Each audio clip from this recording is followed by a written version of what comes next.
Features the Oakville Whitecaps taking on the home team, the South Ottawa Blues. I'd like to begin with our player introductions. Introducing the Oakville Whitecaps. Number 10, Blake Wentler. Number 9, Ewan Carberry. Number 15, Connor Waters.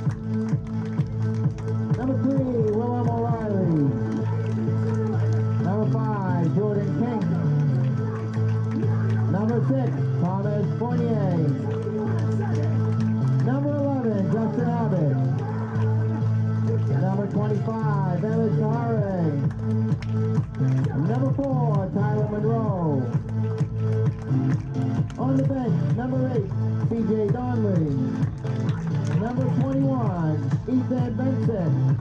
And number 16, Tyler Ogden. Your coaches for the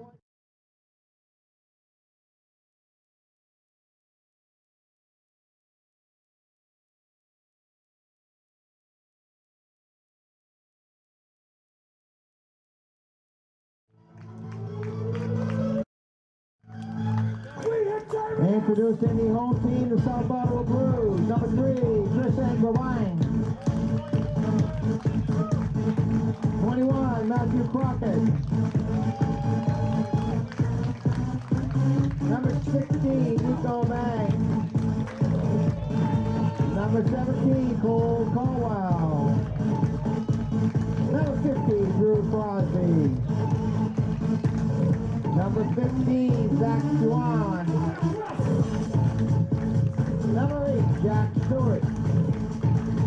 Number 44, Hayden Hopkins. Number 37, Finley Bowker.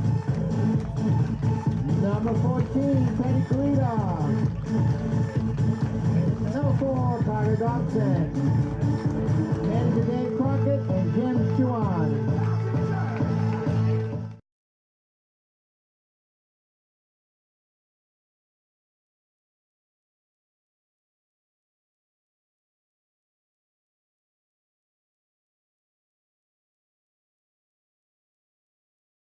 Mr. Peter Honda.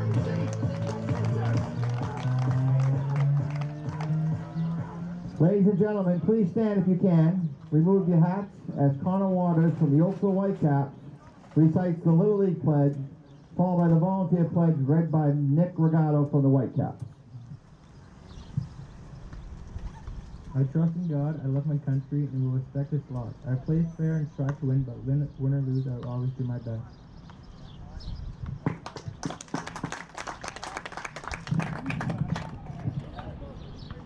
I will teach all children to play fair and do their best. I will positively support all managers, coaches, and players. I will respect the decisions of the umpires. I will praise a good effort despite the outcome of the game. Please remain standing for the playing of the Canadian National Anthem.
Players play ball, have a great game. Coaches and captains, the home plate for a meeting with the umpires.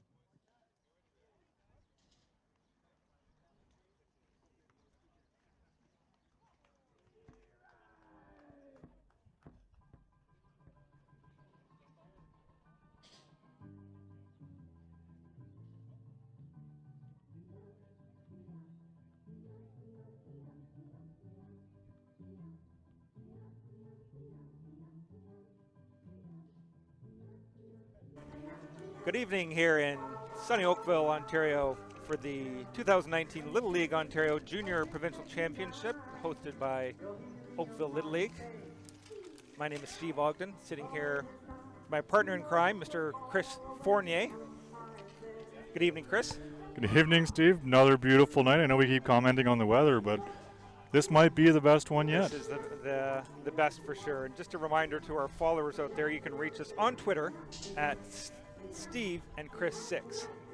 That's at Steve and Chris 6. Yeah, and for all those who've been following us, they just realized that last game we hit our target.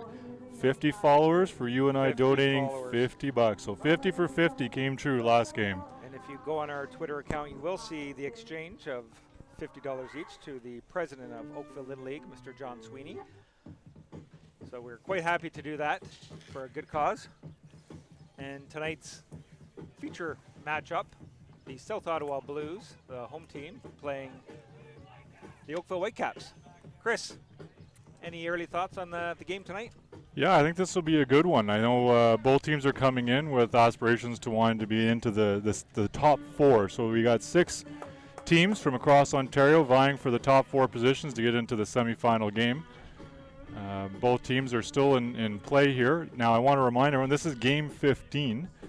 Or is it game? Yeah, game 15. Our first day got rained out here. We had some torrential rain that made the field unplayable. So that schedule has now moved to Monday. Monday. And so we had the schedule here, Steve. Do you have it again still in front of you? Maybe the page before on that one? All right, so the game's on Monday. We have the 11 o'clock game, the Mississippi Whitecaps playing Timmins Lynx. Then followed by 2 o'clock, Windsor South playing South Ottawa. And the 6:30 game will be the Oakville Whitecaps playing the East Nepean Eagles. Yep. Sorry, I had a brain cramp there as the game gets ready to start here. For the Whitecaps, number 10, Clayton Winslow. Yeah, just before the game starts, I'd like to thank Humber College and the HSN Network. We got producer Jay and director Nick here helping us streaming. We'll talk to them about their game, but it's been a great opportunity and experience for all the kids being able to watch, all the parents, all the relatives, all the friends being able to watch across the globe. Absolutely. We do have global viewing followers. Furthest reaching would be Hong Kong, I believe, right, Chris? Yeah, I don't. Friend Andy. What time is it in Hong Kong right now? So it's, I believe it's just opposite 12 hours, so it'll be 6:30 in the morning, okay. I believe. And Clayton gets ahead of the count quickly with 3 balls and no strikes. And the starting pitcher for the South Ottawa Blues is number 37, Finley Barker. Clayton watches strike 1.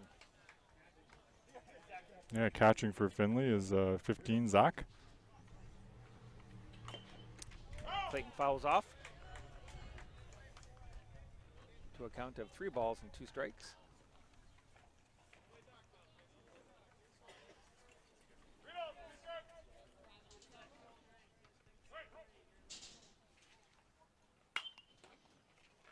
And again, a nice battle here between Finley and Clayton. Another foul ball. Count remains full. Yeah, our Senior Vice President of Technical and Tactical Operations, Chris Donnelly Jr. And a well-hit ball to, a diving play by the center fielder. Did not end up with the ball, but a nice attempt nonetheless. And Clayton walks in for a stand-up double, lead-off double. Yeah, good. That's a good baseball play all around, right? Clayton sat on the ball, went with it on the inside. Great hit. I love the center fielder, how he stretched out for that ball. More importantly, the right fielder was actually covering up. So yep. Basically, baseball 101 all around. Nice play. And nice start off for the Oakville Whitecaps.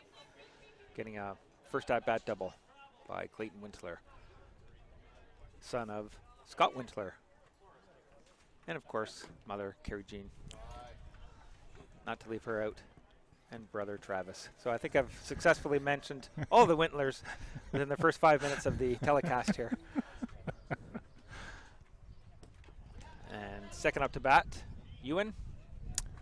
Yeah, just before that great hit by Clinton here, we were referencing our Senior Vice President of Technical and Tactical Operations as well as CIO, Chris Donnelly, at Chris Donnelly Jr. on the Twitter handle. He was validating that, yes, Hong Kong is a 12-hour difference here. Thank you for the... He might certainly turn into our fact checker. I was just going to say, thank you for the fact check. And sitting beside Chris, newly minted Assistant General Manager to the Vice President of Game Changer Productions, Tim King. Tim King is, for all those who understand the Game Changer app, you can follow along. So both teams' names are in there, and you can follow along the play-by-play of tonight's game. Tim, sort of a rookie to it, under the tutelage of Scott Wintler, our Vice President of Game Changer Operations, showing a lot of trust in Tim, having Tim operate all of the games today. And a hard hit ball to third base. Scooped up nicely by the third base, or the shortstop, I think. My apologies, and thrown out at first. Number 15. Clayton remains on third.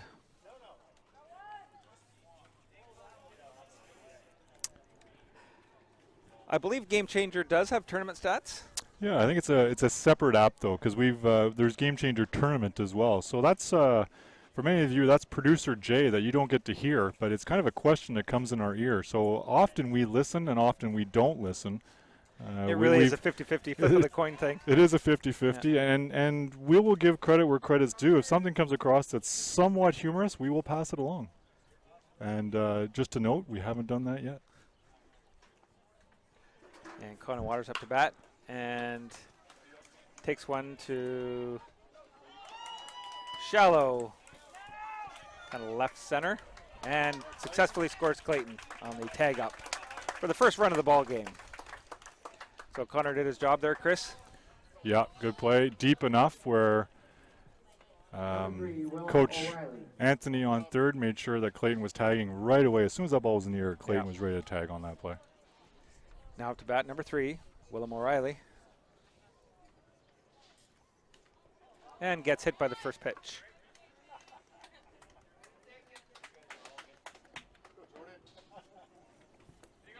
Bounced off Willem's left shoulder. Swatted that away like it was a gnat, Chris. And next up to bat, Jordan King. Gets a sign. Yeah, so Jordan was successfully able to get that for first pickoff so that the whole team can kind of get used to seeing the pickoff play by the pitcher here. Finley. And Willem steals. Good throw by the catcher, not in time. Willem safely in at 2. Yeah, a little tough for Zach there. Was that an off-speed pitch coming in a little low? I think it was a little low. Yeah. Hard to pull up and get a good throw out to 2 there. We mentioned this last broadcast that we have yet to see a pitch out. Yeah, we were speaking about it earlier, and it's one of those things where maybe you're not familiar enough with all these teams. For many of them, this is the first time seeing the other team. But as you get deeper into the tournament, you might see maybe some more strategy when they understand who has speed. Count is now no balls, 2 strikes to number 5, Jordan. Yeah, Willem again doing a good job of trying to see and giving everyone on the Oakville Whitecap bench a view of the pickoff moves. And he fouls that off to stay alive.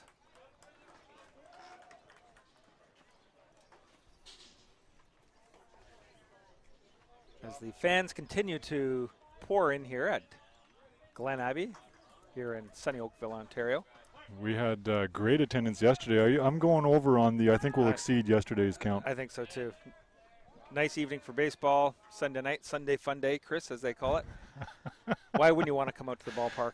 Is that a Guelph thing? Because I'm not sure. Sunday fun day? I haven't heard Sunday fun day. We might have to do a quick poll of the audience here if they've heard that. That might be a good Twitter question.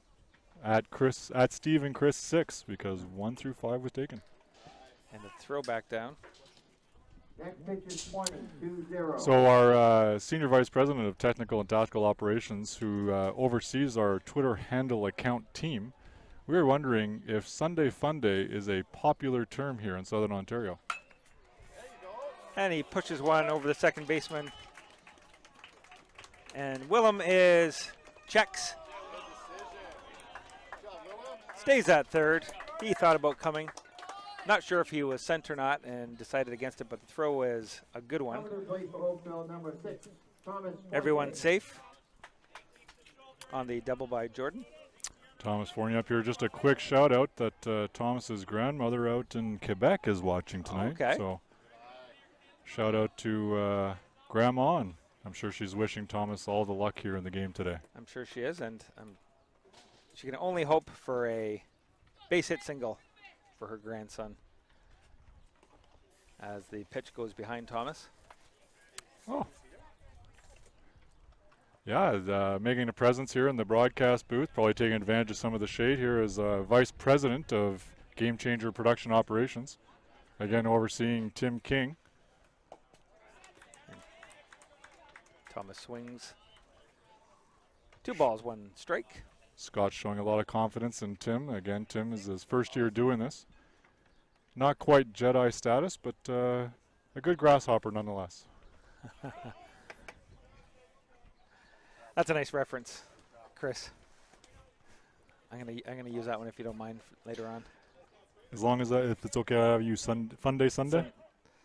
Sunday Fun Day. Sunday Fun Day. Sunday Fun Day. And a good battle here. Thomas fouled the last few pitches off. Count remains 2 balls and 2 strikes. And that definitely woke up the crew over in the announcing crew. That was a Homer Simpson reference. I'm pretty sure none of the kids probably knew that. No, probably not. And a high fly ball to left field. It might drop. Popped up to the left fielder for the 3rd out. Mid 1. Oakville Whitecaps 1. South Ottawa 0.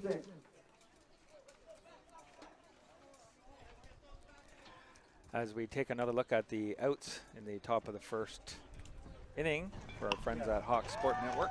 And we'll also be able to sneak in another replay of the runs scored by Oakville.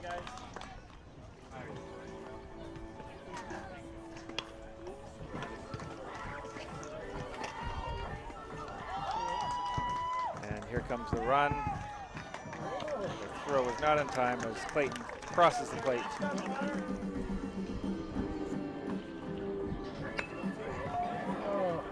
That was a good hit by Jordan. That was a good hit. He went with the pitch, right, Chris? Yeah. And Willem hustles back to 3rd. I wonder if he would have made it. Yeah, you know, it's close. Why risk it, right, when you got another at bat coming up here? Yeah, but you don't want that 3rd out at home plate, I guess. Yeah, either. most unfortunate. They couldn't sort of benefit from that. And our proud community sponsors, our friends at MSC Cruises.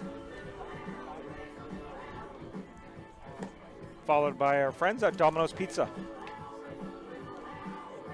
Every night's a good night for pizza. And we have starting pitcher Emmett Zahari warming up for the bottom of the 1st inning. Are we getting any traction? Are we trending, Chris, on our Twitter? We did. Again, at Steve and Chris 6. For all those on Twitterville, Twittertown, whatever we want to call it. At Chris Donnelly Jr., Senior Vice President, Tactical and Technical Operations, has thrown up our poll question. Do you celebrate Sunday Fun Day in Oakville? And before that even came in, friend of the show, Sarah Ray, Sunday Fun Day totally a thing. Listening along as we fight cottage country traffic with Grumpy X Whitecap in backseat. Oh boy, I feel for the traffic, probably somewhere north of Barrie there. It is a tough challenge coming back. I'm sure you're on hour 2 or 3. Our friends of the show, the Rays, dear friends, the Rays, recently back from Dubai. Safe travels. Hopefully you had a successful camp drop-off. As Emmett settles in to deliver the first pitch. For strike 1 to Tristan Boivet. Or in French, Boivet. Boivet. Boivet. Boivet. Mais oui. Again, that's why they have 2 of us here, Steve, is to keep us in check. But And Emmett seems to have an early command of the zone for strike 2.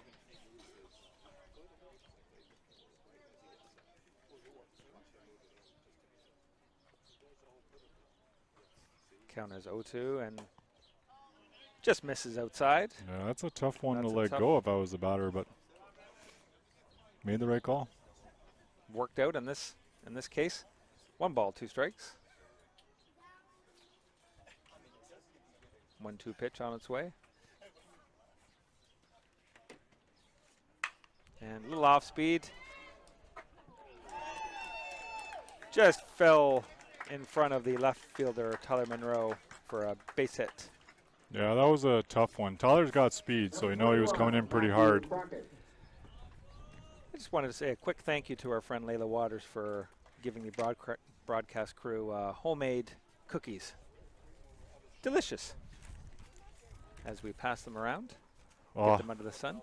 They are fantastic, and I'm going to give her an extra shout out because for this game, I was supposed to be the pitch count. So in the provincial districts area, they have to have official scorekeepers, official pitch count. You had a chance to do the pitch count for yesterday's noon game, I believe. In fact, I actually was awarded the pitch count player of the game, Chris. Oh, yeah, it's an honor. It's an honor. Rarely awarded, but I have. I did receive a certificate of appreciation, and it is hanging in my office at home. Did you have to write in your own name? I did. Yeah, I did. Yeah. Good for you. That's you know what? It's something you want to put on the resume. It's an honor. As we think about where we want to take this, Absolutely. That's something you want to have in your back pocket. My resume is, as we sit here, it's getting longer. As Emmett delivers a 1-1 pitch. Yeah. Ball So the only reason I bring that up is because she actually volunteered with all the work that she does.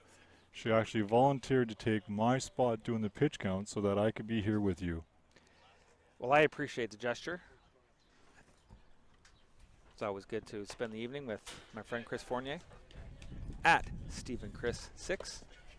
That's at StephenChris6 for our friends in the Twitterverse. Oh, you're going verse now, right? I went city, town, We're just mixing it. We're keeping it real here. Yite.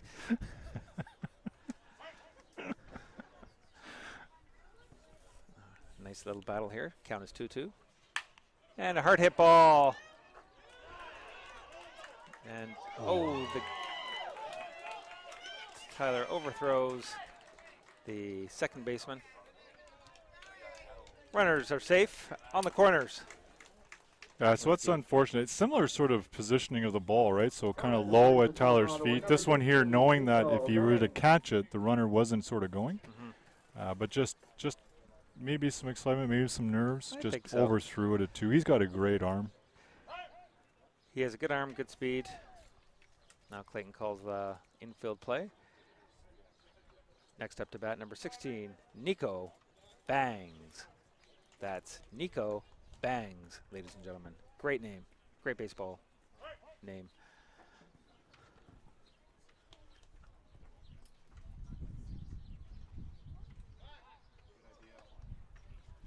And Emmett throws over to first. Yeah, I like that. So Emmett's probably reading it to sit there and assume there's a play already going on, so wanted to move forward, see if there's any movement. Oh, looks like the coach is coming in with a special pinch runner request for... That seems a little late after the... I guess there was not an official pitch there, was there? Oh, was it already done? We'll get some confirmation here on what was going on here. South Ottawa, special pinch runner, number 14, Teddy Carita. For number 21, Matthew. Special pinch runner, that's right. Did we see him run over there? I didn't see it any. Could it be the first base coach? Is he the first base coach? How does that happen? So the first base coach is a player because based on the roster size, you can only have two coaches if you're 212 or under, I believe.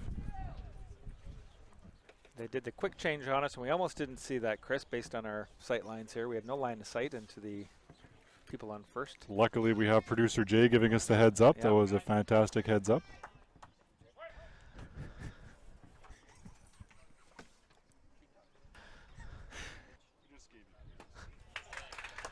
And Emmett delivers strike 1 as Nico swings through the pitch, the high fastball. It looked like Nico's using the wood bat. We don't see too many wood bats. He's got the Mariucci. A couple of teams are using them. We know the Oakville team, only one player does, Ethan.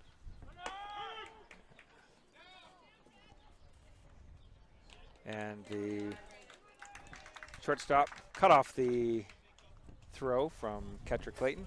Design play, just to make sure the person on third did not try to take home on the throw. No balls and 2 strikes to Nico. And he fights off straight 3.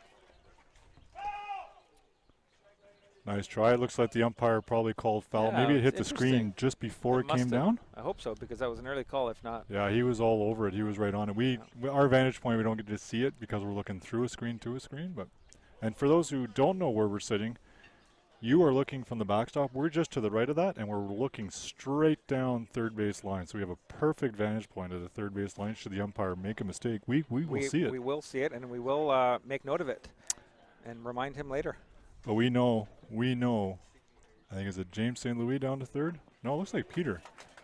Looks like Peter Hundeck is down at third. Yeah, we Peter know, Hundeck's on third. Yeah. Oh, what happened over?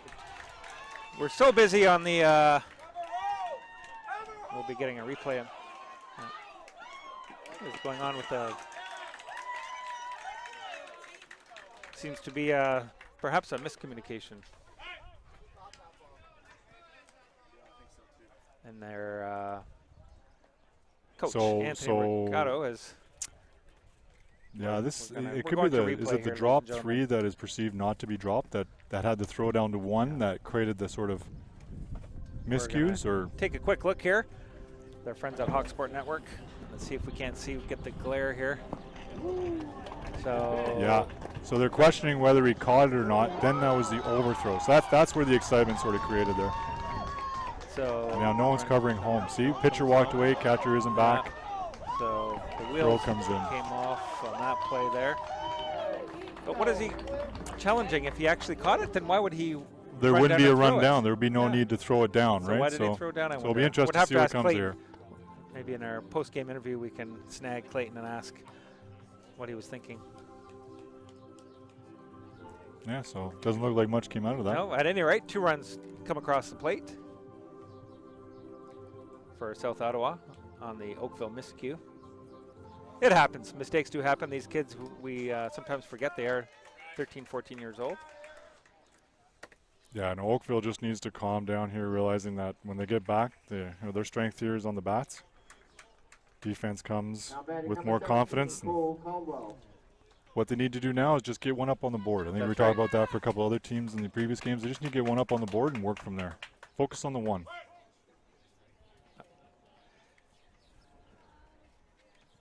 And Emmett settles in here and delivers strike 1.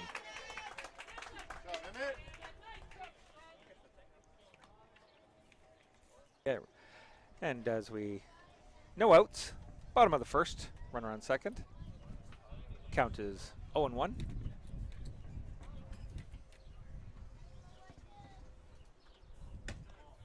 And Emmett delivers ball 1 for 1 ball and 1 strike.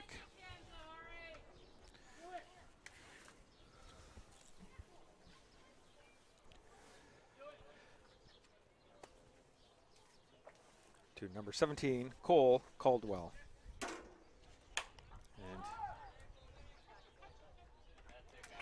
And the third baseman, Thomas Fournier, catches the ball for the first out of the inning. Coming to the plate for the Blues, number 50, Drew Crosby. We touched on this last night, Chris. Not a lot of teams can afford to give away outs, but especially not early on in the ball game. So that was a nice solid out made by the third baseman, Thomas Fournier. Yeah, it changes the perspective of the inning now, right? Even if there's a single here, you get the fronter out at third, then you're able to still close it out, right? Yeah. So there's still a good chance here where you can walk away, get back on the bats, put this behind you. And on the other hand, for South Ottawa, they just love to keep the momentum going by another hit here and go at the corners possibly. And a strike 1 to even up the count at 1-1 to batter Drew Crosby.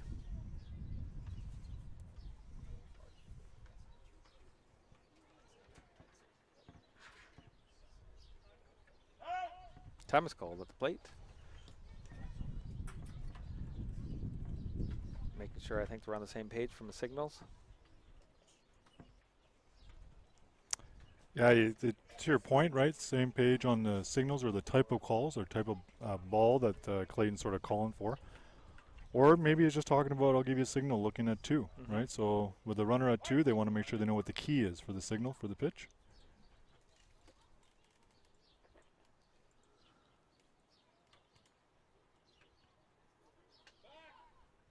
And the throw back to second.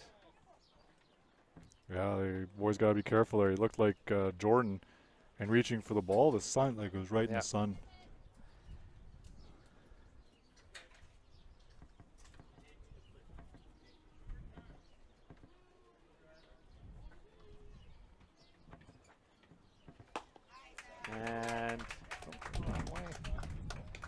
And he checks the swing unsuccessfully for strike 2.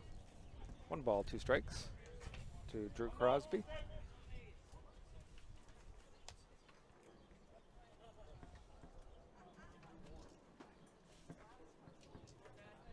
And strike 3.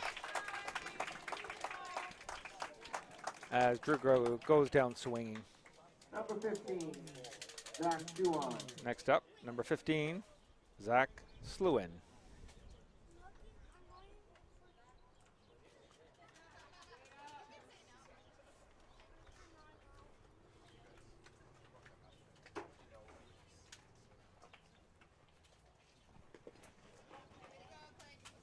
And a nice block by Clayton.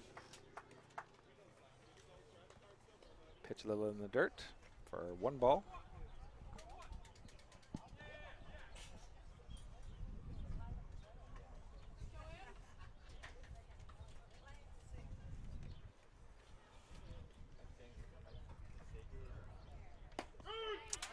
And a nicely located pitch for strike 1. 1 ball, 1 strike.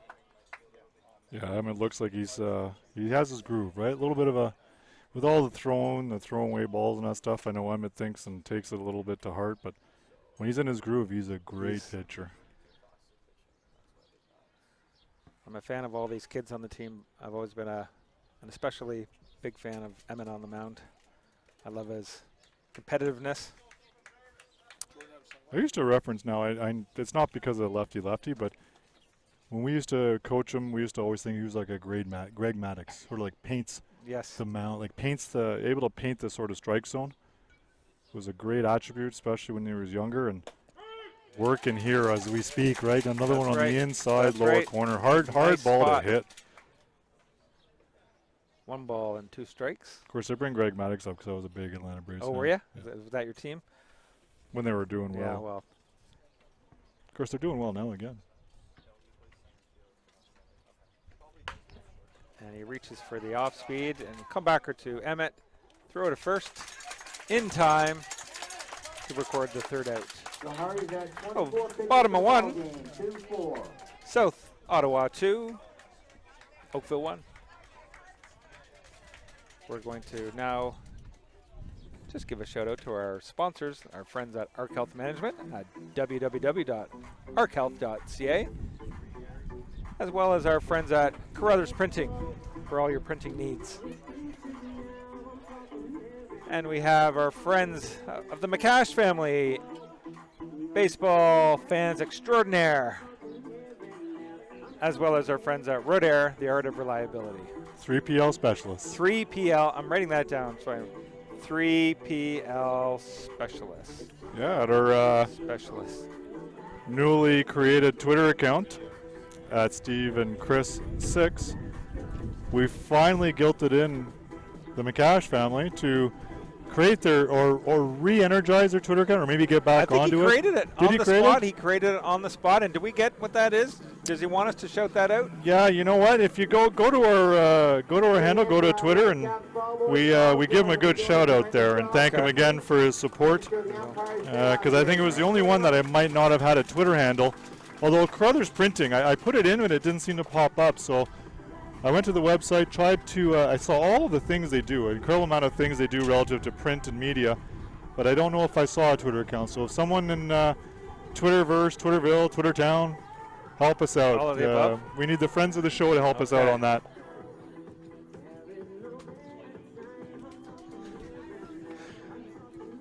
we got some. Yeah, our CIO is active again on his team. His team is Crackerjack. His team is Crackerjack. I don't know. Was that? Did you tag the show on that one? Yeah, tag the show. So, oh, there it is. Yeah, Number 11, Chris Donnelly and team at Chris Donnelly Jr. Nice bat being used at the U14 tournament. Hashtag Marucci Sports. That's a beautiful picture. Marucci bat. That's a nice bat. That's a nice bat. Yeah. It's one of the better ones. As Justin Abbott is now up to bat, and that's looks like 16 Nico Bangs. So shout out there on that bat. And inside for ball 2. Unfortunately, on our Twitter poll, do you celebrate Sunday Fun Day in Oakville? We have only one response so far. So even the individual who put the poll up for us hasn't even responded yet. There's really only one answer in my opinion, but we'll our CIO, you know what? He would look good in an Arc Health t-shirt there with how hard he's working for us behind the scenes. Is that a thing to come? We're gonna see 4 T-shirts here for maybe. You know what? We'll see if I can. Producer Jay and director. Sorry, Director Nick. Pause there a little too long. And Justin draws a walk. Now Emmett comes up to bat, number 25. Number 25, Emmett Zahari. So I call Emmett. I put him in the due theory category. He's due for. A ball to squeak through or a hard hit in the outfield. He's made a lot of contact. It's just the ball just hasn't found the dirt or the grass yet. There's no one in this place that wants this more than number 25 himself. Oh yeah. Yeah, he's too good to not get that first base hit. Just one of those times. It's all about patience, right? And just a little bit of time. Yeah.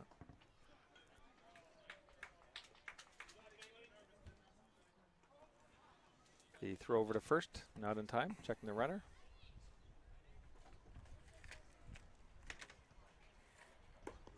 And he takes one outside for ball 1.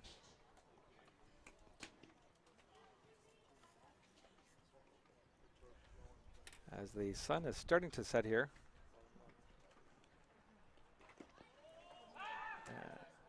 The throw back down to first by the catcher, not in time. Yeah, I like the aggressiveness by the Whitecaps, in this case here, Justin. Every thrown ball over there is an opportunity.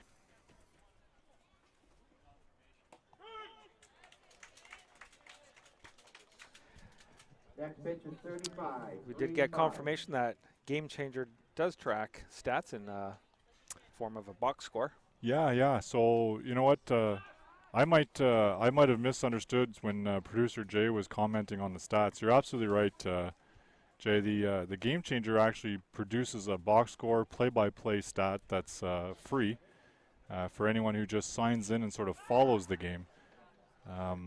Maybe what I was referring to before, maybe I thought what you were asking was that there's an actual tournament Game Changer app that you can follow, so you can see the whole tournament and the wins, losses relative to all the games going through. So there's 2 different apps, but you're absolutely right. Fantastic tool. I can't say enough about it when it comes to being away from the ballpark and wanting to see your friends and family play ball. As Emmett takes count to 3 balls and 1 strike. This is Emmett's count. Emmett's count. Here it is. And he wanted that one, I think. As Emmett draws a walk.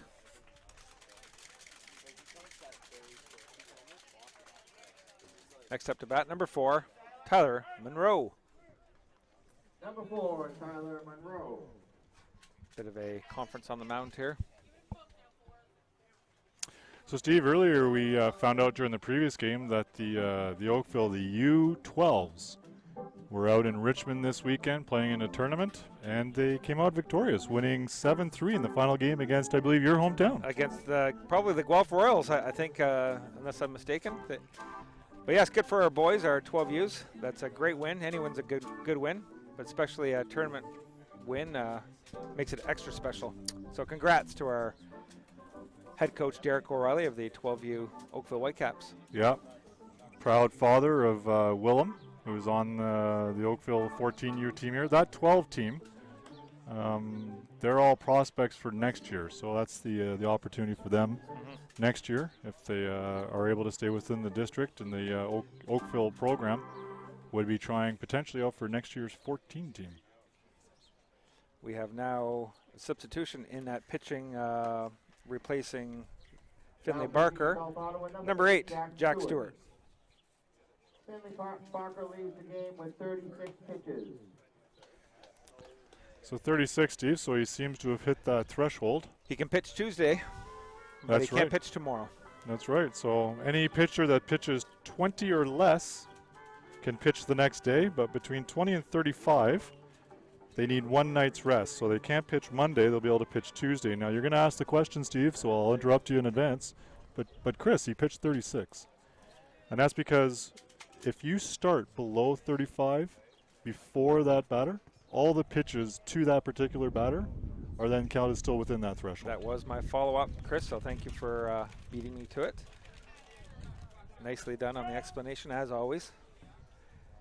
As pitcher Jack inherits 2 runners on first and second with no outs in the top of the second inning. Special pitch runner number 21, Ethan Benstick, for number 25, Emmett Zahari. We have a special pinch runner now.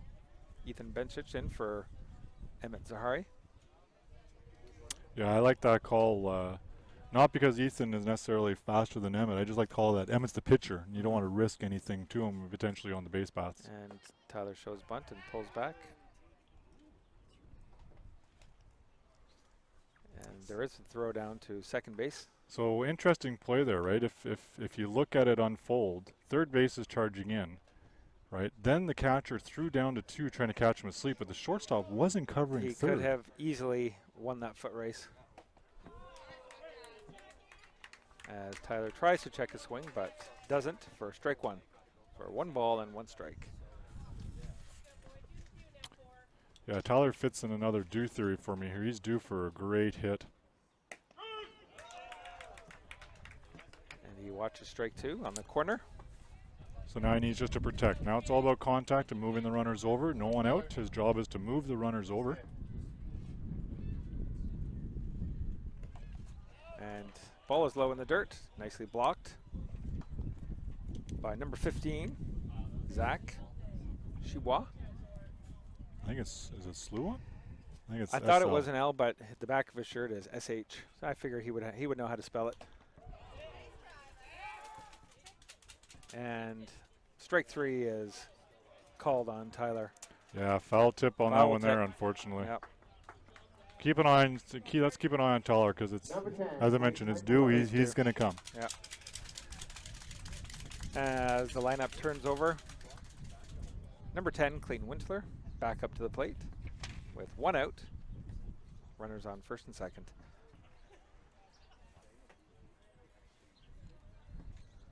I wonder if we can get a quick update for where our friends the Rays are at on the 400 there. Just out of curiosity, they could perhaps do another reach out to @StephenChris6 just to let us know where they are. We'd appreciate the update. And the ball is outside for 2 balls and no strikes.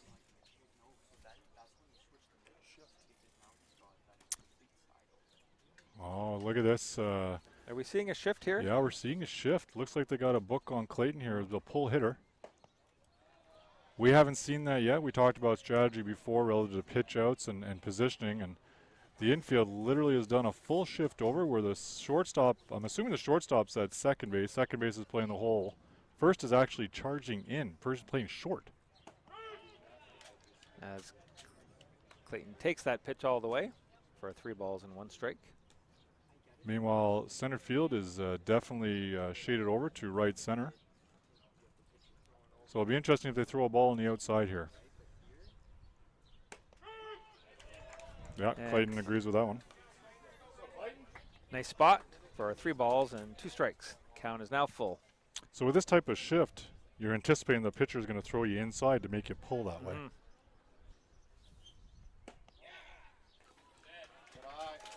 That looked pretty close to take.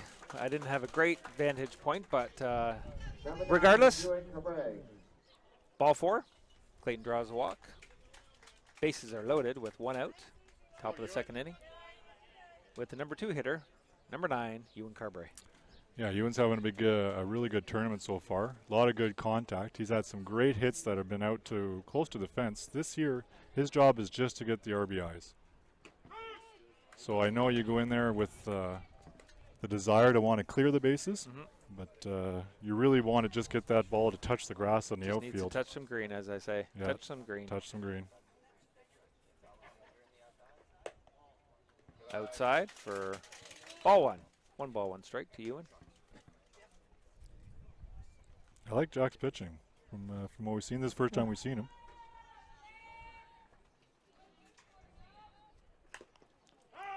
Hard cut by Ewan, fouls it off.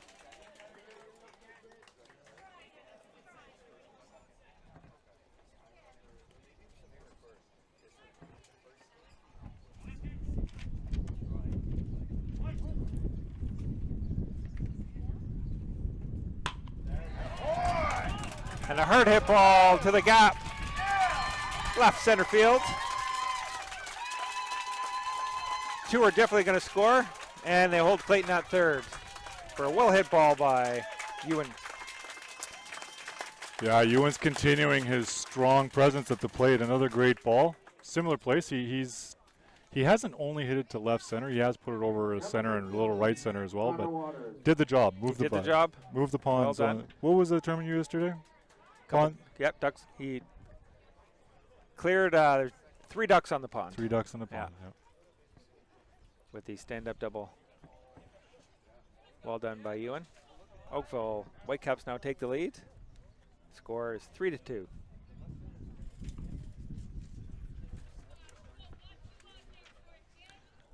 So again, on Connor here, again another book. They're playing the shift. While I like the call, I don't think they've seen Connor. Nope, I don't. Haven't seen him. The fact that he's thrown it at the opposite field so far. And Connor takes ball 1.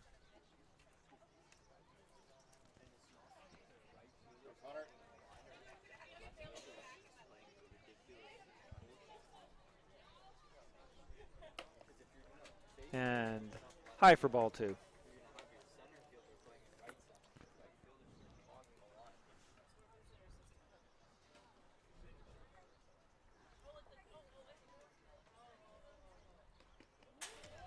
And it gets by the catcher.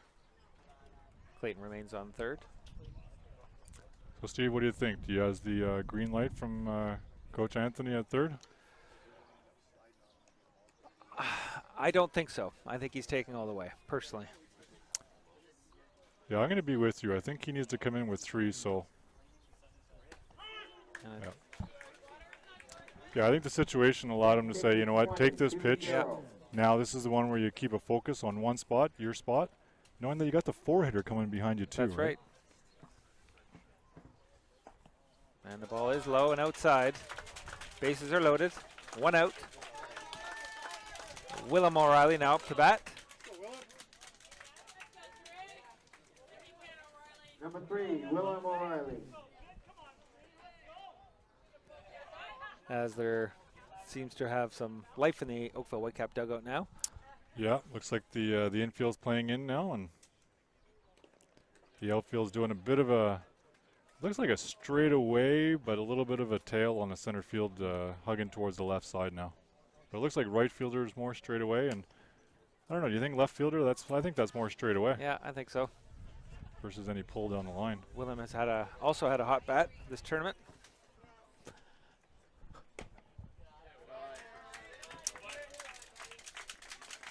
Willem and Connor, who's now at first base, just previously up the bat. Willem and Connor are the veterans of the squad. They're the 2 returning players from last year. Count is now 2 balls, no strikes. Oh, ball 4. Nope, he got hit by the pitch. Oh, he did? Yeah.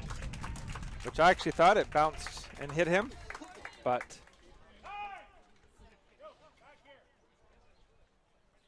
and he's getting called back. We're not. We're asking the question here. A little bit of clarity.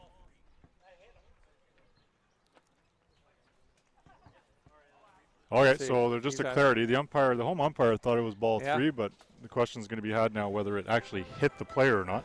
Now, Chris, if the ball bounces and hits you, does that count as a hit batsman? Oh, I knew you were going to ask me that question. We actually have a umpire here in the backstop, a fan of the show. We're going to get Travis in here as We're going to I. get Travis Windler in here with a question. Just a second here, Travis. You can talk into the microphone here for both of us, so we can both. The question is, if the ball bounces and hits the batter, is it a hit batsman? I believe so, yes. As an umpire, you're going to throw the "I believe" in front of us. I think with. Okay. Well, thank you for that confirmation for our resident umpire. The umpires came together and they concluded that it's not a hit by pitch. So we're at is it 3 balls? 3 balls, no strikes. 3 balls, no strikes.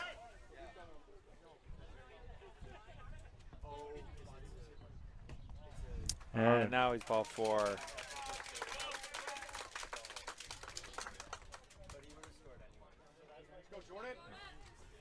Number 5, Jordan King. So the bases are loaded for number 5, Jordan King.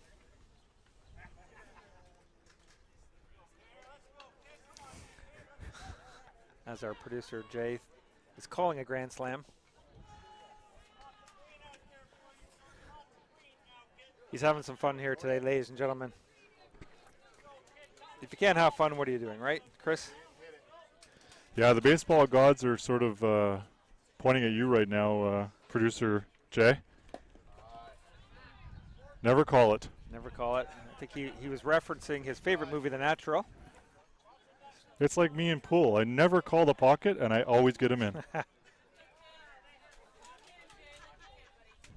Last. The question was, how do I get the black ball in? And I say, it's always the last one. Always the last one. That's correct. You do have to call your. We're shifting here. See how we can pivot here in the announcer booth from baseball to pool? Pivot. Billiards. I love the terminology of pivot. And another walk cashes in Ewan. As Oakville is having a nice bounce back inning. Next up to bat for Oakville, number 6, Thomas Fournier. No relation to any announcers here. Do you get nervous watching your son, Chris? You know, I do a bit. You and I have coached our kids together and in the house league program here, and as much as you get used to it, you still have a little bit of nerves, and that might be why you and I often, when we watch our kids and don't have the privilege to be here and announce for our fans at home and across the world, we sit out in left field. That's right. It's a good spot to watch a ball game. How about you? But I think I know the answer, but for our fan base? I'm a intense competitive person by nature, so yeah, I get a little nervous. That's why I appreciated coaching, because I could funnel that energy into some interesting dialogue in the dugout. You always want the team to do well, but you maybe selfishly want your kid to do well as well. Yeah, there's always a soft spot for family and close friends. And the ball gets by. The backstop here is a little bouncy in Glen Abbey, so you don't see a lot of stolen home base on a pass ball. It does happen. Yeah, depending on the fields we play at, some backstops are really large. We're talking 20, 30, 40 feet deep in some cases. Here, I'd say it's about 20 feet deep. And Thomas turns on one and almost caught by third base coach. So on our separate scorecard, because we again are the unofficial scorecard, that's an E to the third base coach. That's right. That's a big E.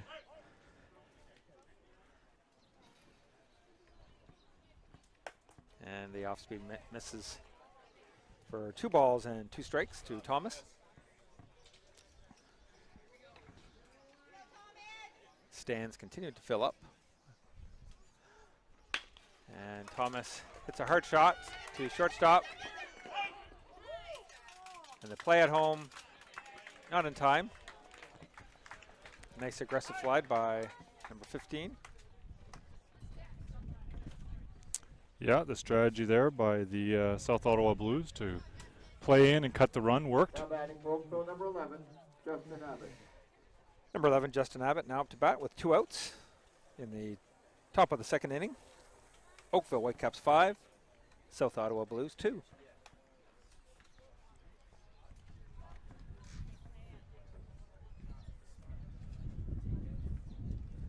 And the umpire's giving the catcher a little bit of time to collect himself here, appropriately so, after the last play at home. Yeah, not really a collision, just a slide with the fact that it's being forced and Connor sliding in. I would put Connor as being maybe the best slider on the Oakville Whitecap team. We don't see him often do it, but when he does do it, there's a lot of momentum behind him. There was momentum. He's a big kid. First pitch, outside for ball 1.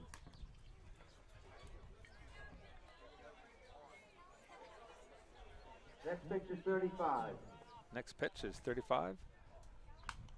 And a hard cut by Justin. Just misses it. He could like that one back. Yeah, while the South Ottawa Blues are in the field, we want to give a shout out to Peggy Pratt, who's the president of the South Ottawa District Little League Baseball Association. And just a foul ball as he takes the pitch over the third base line. Yep, so we want to welcome her. Nice to have you, Peggy. Yep. Hopefully you're listening live on the telecast. Yeah, if you enjoy it and you got Twitter, make sure you jump on. You get the benefit of all the things that we see and do here at the HSN Broadcasting Network. You produce a lot of nice baseball players out there in the Ottawa region, so you're doing something right, Peggy. And team. And team, that's right.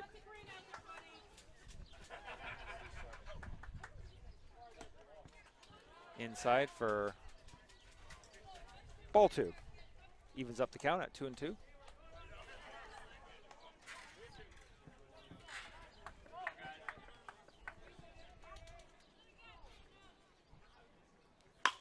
And a hard hit ball in the gap and up the alley in center field.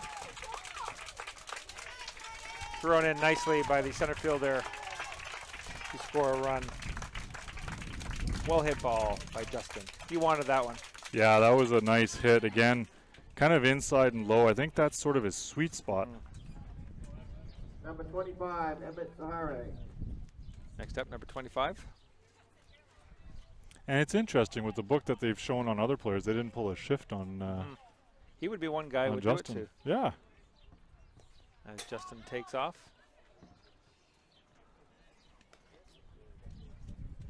Runners now at second and third.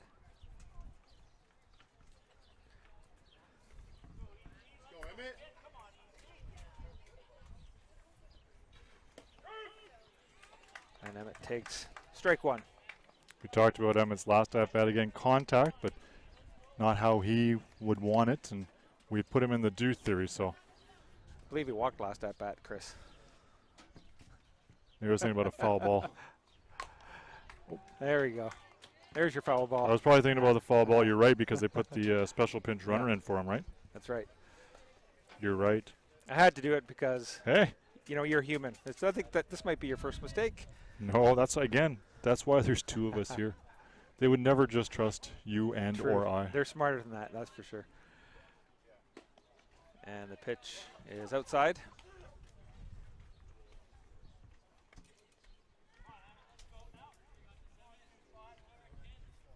Count is 2-2, and the 2-2 pitch on its way. And in the dirt. Emmett's done a nice job here to battle back. Yeah, and Zach too. Zach's been doing a good job here. You can tell he kind of understands the game. When he knows when to rush and when the play's not coming his way.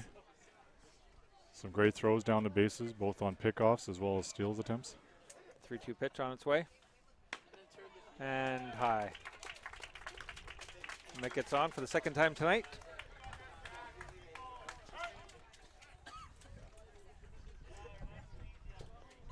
Number 4, Tyler Monroe. Next up, number 4, Tyler Monroe.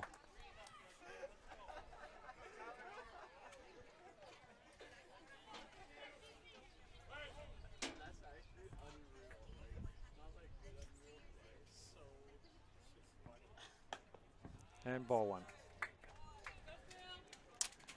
We got an associate coach here of the Junior Whitecaps, Stephen, with us. Maybe between innings we'll ask him a couple of questions on Tyler.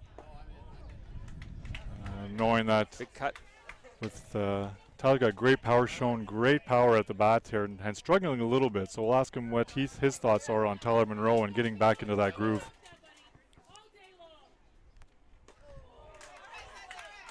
And a throw down to third, just to keep Thomas honest. That might be the first time we teed anybody up on an interview. Most people coming in an interview sort of get scared of what we're asking, but we just teed this one up. And Tyler gets hit.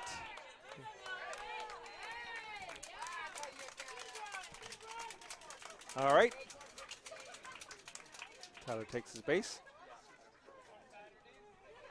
Didn't seem too happy about that pitch, but I wouldn't be either, I guess. No one likes to get hit, but I don't think there was any intent there.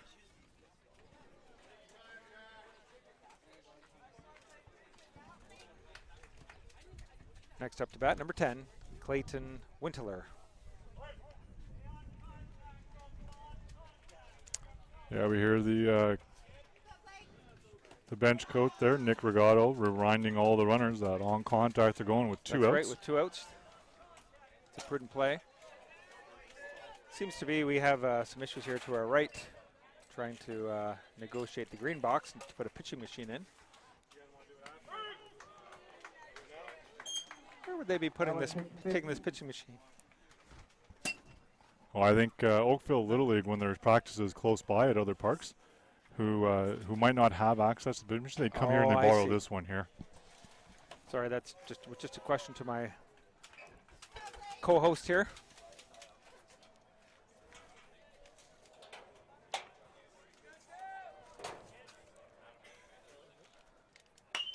And Clayton, they were playing the shift, and he makes him pay with a shot to center field, and the throw to third, not in time.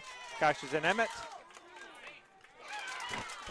And Clayton smartly grabs second on the play. Yeah, I'm sure he's feeling good about the fact that, again, on the shift, and I think you used the words right there. I think they kind of he made him pay a little bit by sort of balking the shift and throwing it up the middle, right? Yeah.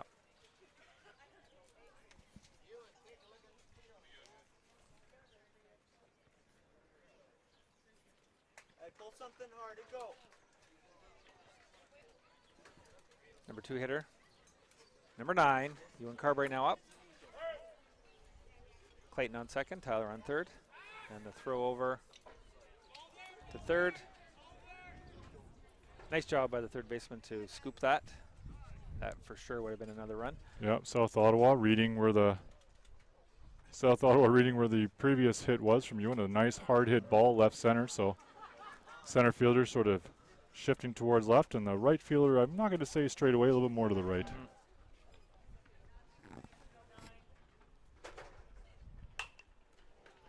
And pop up down the first baseline. Trouble, and it's caught. Nice catch. Nice catch in the sun. Nice inning for the Oakville Whitecaps, starting the top of the second. Stewart threw 23 pitches in the inning. He's at 53 for the ball game. We're going to do a few replays on the RBI doubles here for our viewers at home. Take another look.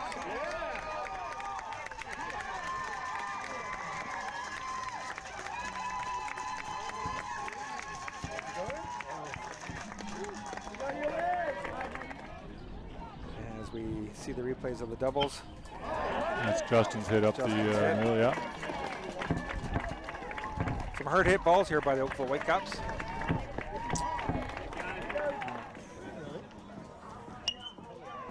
Yeah, there's Clayton's where he balked the push, right? Pushed it out, arguably pushed out and avoided the overload on the right-hand side.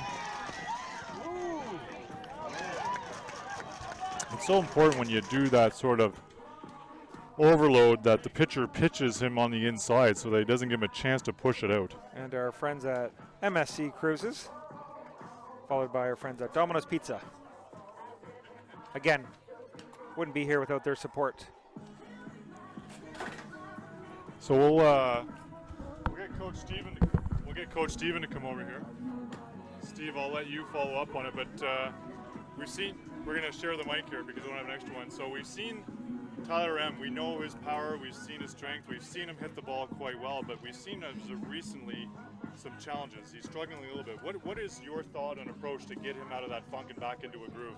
You know, baseball is one of these games where you've just got to, take your lumps and, sometimes in a small sample size, like a tournament like this, you just got to work through it.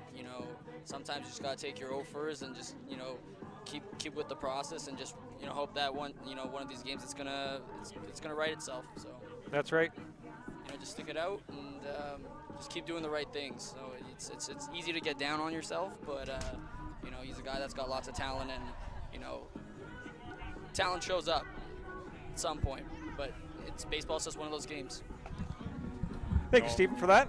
Yeah, I couldn't agree insight. more. Steven's one of the associate coaches here for the junior team, and I totally agree with him, Steve. I think it's a process, and it's one of those things where baseball is a finicky game where sometimes the ability is overrun by the head, meaning you think about it more, and it makes it difficult to get out. But for Tyler, I think it's just a matter of time. Yeah, matter of time.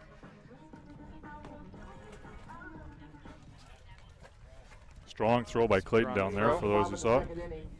For the South Ottawa Blues, number 8, Jack Stewart. As we settle into the bottom of the second. So we do have a Twitter update. You threw out the old shout out to our Twitter followers coming down from Cottage Country, sitting in the car for 20 minutes in traffic, but can't stop listening to us. Oh, we appreciate that. We like to hear that. Yeah, friends of the show. Friends of the show. Friends of the show. As Emmett delivers a first pitch, strike one to number 8, Jack Stewart. And Jack turns on one, pops it up. And left fielder Tyler Monroe calls it, as 3 people collected on that ball. Yeah, they all tracked, but rightly so. The outfielder running in is in charge. He called it, and you knew he called it because Jordan ducked away there at the last minute. Next up, number 44, Hayden Hopkin. So, Steve, earlier today, you and I don't talk too much now since we've been on this broadcast. We don't want to take away what we could talk about here, but earlier we were talking, you texted that, bit of a foul ball off the helmet there. Blue takes one. Yeah. Hopefully he's okay as he walks it off. But you and I were talking, and you were doing a bit of I call it the honeydew list today. You were wondering if we were going to get on screen here mid-afternoon, and it was a 50-50, Chris. Yes, I still have a rather long list of chores to do, and with all this baseball, I haven't had a whole lot of time to do it, but I'm starting to gradually check off the list. So on your honeydew list, what's the least favorite thing right now on your list? I call it the honeydew list because it's the list that you do for your honey, which is, in this case here, your lovely wife. The otherwise known as the honey don't list in my house. Least favorite. See, I love the commentary because you're going to make me look good because I don't think I have a honeydew list with Eva right now. I think I've pretty much done everything she's asked. If I was married to Eva, I would do everything she asked to. Oh, you're digging yourself deep now. That's not a slam to Eva. That's love Eva. All right, and a hard hit ball to the first baseman. As I ponder that last question, I'd have to say, and this is an easy one. I'm not a fan of emptying the dishwasher. Number 37. I should have asked you for top 3 because I think that's either 1, 2, and 3 for me. That and washing dishes. I'd rather cook and make the mess. And I do. The good thing is, and I enjoy cooking, so I would say 95% of the meals in my house. So typically that's a function that Robin takes care of.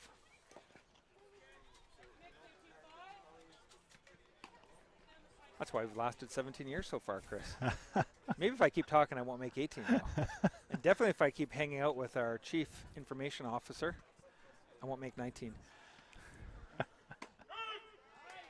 And Emmett settles that's in. our CIO and Senior Vice President of Technical and Tactical Operations, Chris Donnelly, at Chris Donnelly Jr. Twitter handle. Him and his team have been invaluable, and I think they've expanded their scope, Steve. I think they're actually now our Google fact checkers on the Google. That just means they got a pay raise, Chris. I think we all did today after this. And Emmett misses the mark. We talked briefly yesterday that 2-1. we are getting paid for this. We're in contract discussions as we speak. That's right. Giving up our amateur status. Unfortunately, our joint lawyer, our agent, I guess we should call him, an agent who is a lawyer, doesn't work on weekends. So we're hoping to get some more feedback from him on Monday on how those proceedings are going. We will update everyone, of course, the 2 o'clock game on Monday. You know, assuming things go well, and we actually are here, Chris, because if things don't go well, maybe there might be a holdout situation. Otherwise known as the Nylander. We might pull a Nylander. 3-5. What do you think about Marner? Is he gonna hold out or what? What are they gonna do with him? Oh, I think it'll Sorry to just take this happen under the sideways radar here. this summer. Under the radar, you think? Yeah, I don't think anyone wants to go through that process of having him sit out while there's games going on. Risking him going to Europe and playing something silly like that. That'd be crazy. As Emmett loses the batter, draws the walk. What are your thoughts, Gets Steve? a Do you visit think from Nick Brigado. maybe that should be a poll, Twitter poll question, something that maybe more people can get engaged with, the passion of the Toronto Maple Leafs? As Emmett gets a nice round of applause from the audience, and now it looks like Connor Waters comes to the mound. Yeah, it looks like a direct switch. First base to pitch, pitch to first.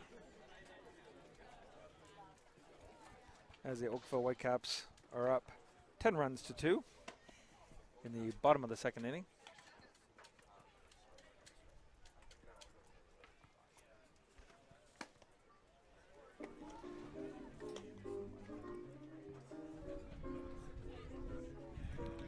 Interesting choice of music here by Now pitching for Oakville, number 15, Connor Waters. I'm gonna have to Shazam this one. I don't know if it goes back that far. Barry Chris. finishes at 35 pitches. You know there's people who are listening in now that are just yelling at their phones, their screens, whatever device, yelling at us what this song is. Nat King Cole. Uh-oh. We're Orange Color Sky by Nat King Cole. Orange color sky, but not tonight in Oakville. As Connor Waters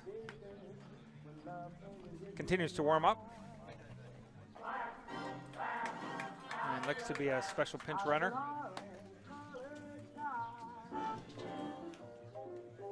Number 14, Entering the Teddy game for Carita. South Ottawa Blues, number 14, Teddy Carita. That's right, Chris.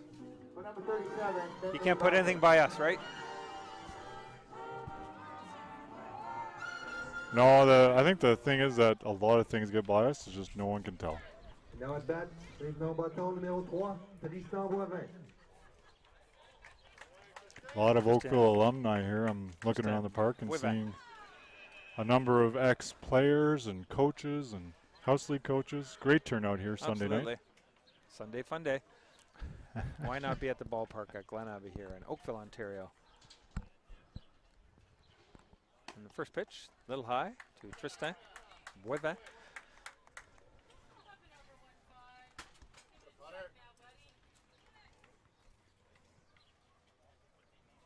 Runner at first. And a nice spot, just misses inside for ball 2.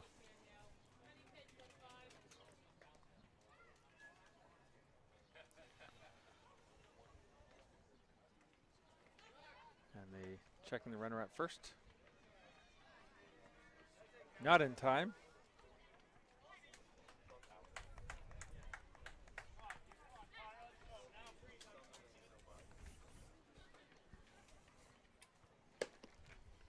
And Connor with ball 3. A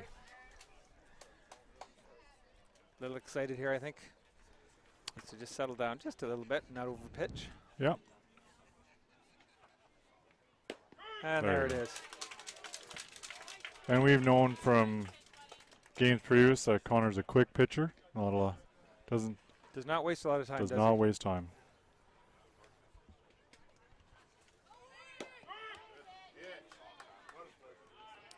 And the throw not in time. Nice try. Great throw by Clayton. I think sort of a bang bang. Had the ball been up just a fraction of a foot, might have been closer. But it was a good throw by Clayton there going down to 2. And great pickoff by, that was short. Was it Jordan, the shortstop, that grabbed the ball? I think so. Yeah.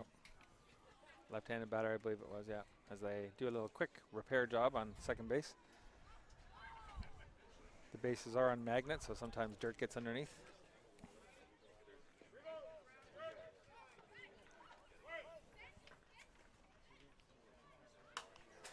And Tristan fouls one off to a full count.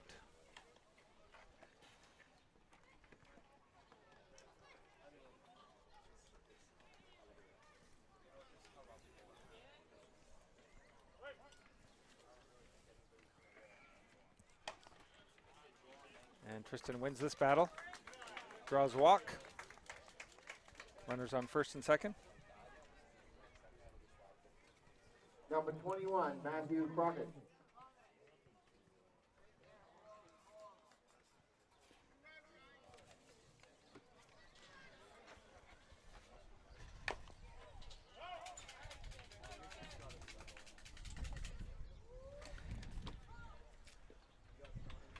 First pitch, fouled off to number 21, Crockett. Matthew Crockett.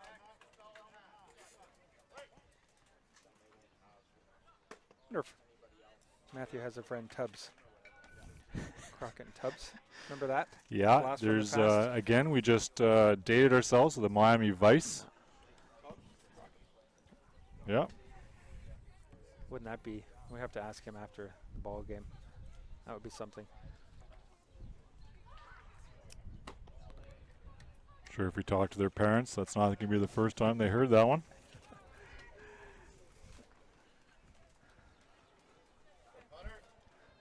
Might need to ask our Cracker Jack producers to put that. And the throw is nicely gathered by the second baseman, Willem, to record the third out. Bottom of second. Oakville Whitecaps 10. Ottawa South Blues 2.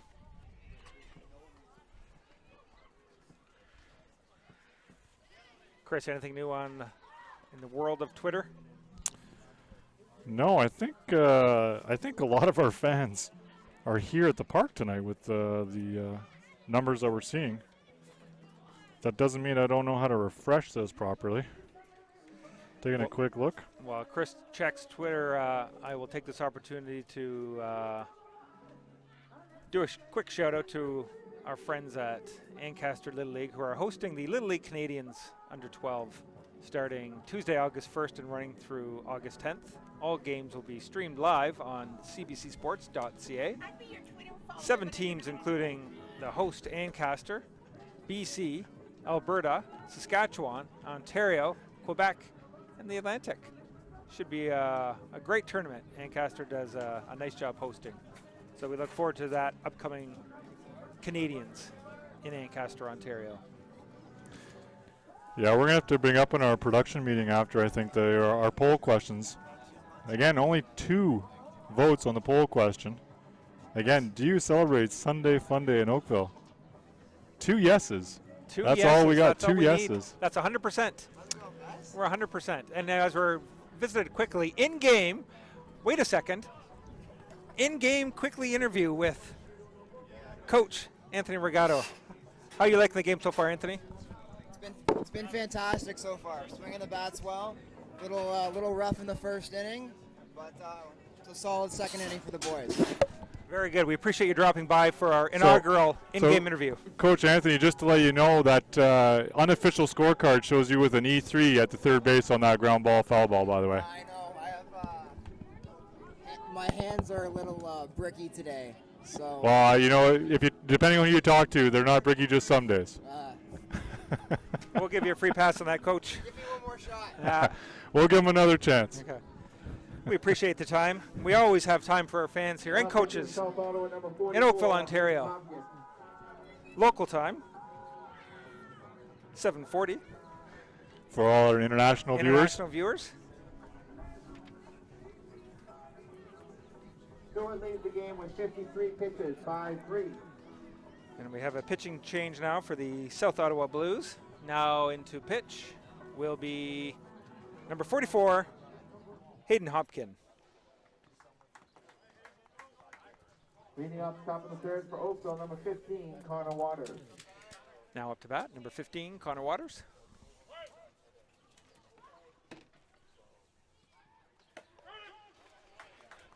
And Connor sees strike one.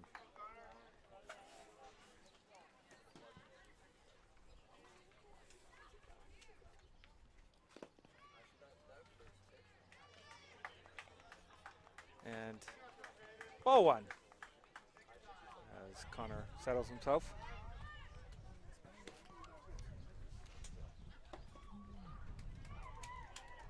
Ball two. Counts now 2 balls, 1 strike.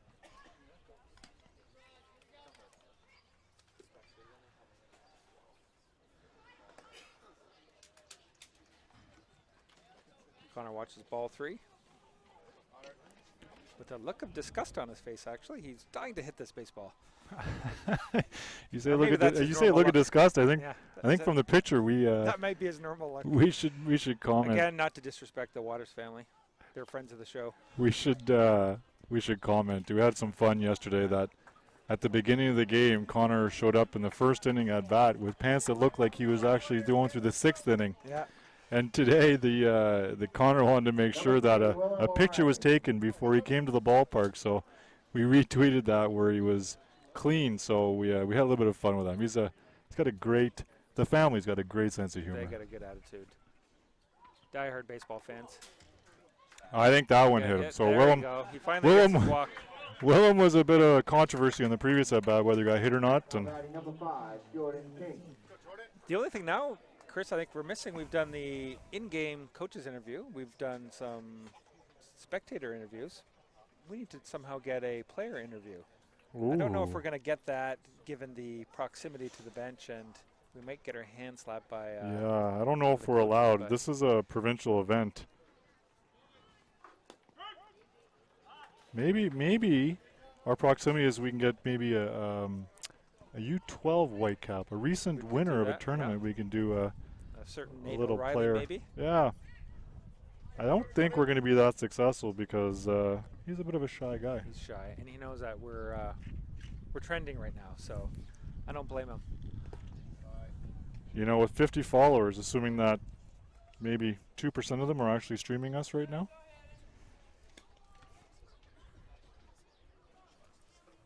So, Producer Jay, do we have a sense of how many people might have been watching us at any point in time over the previous games, or even now streaming live?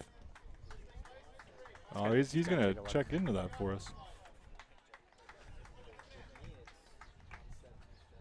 I'm going to somehow need to Google how I get this equipment for my home use. I just like pressing all these little buttons here. And a hard hit ball to third. And he throws, gets him. Nice play. Nice play by the third baseman to check the runner back at third. Now batting number 6, Thomas Fournier. And record the out at first. 1 out, top of the 3rd inning. Next up to bat, number 6, Thomas Fournier.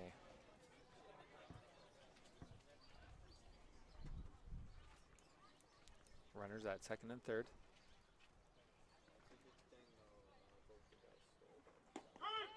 And Thomas sees strike 1. Yeah, Thomas is looking for his first hit today. Flied out to center field, and a fielder's choice at last at bat. Bases loaded coming in, hit to the shortstop.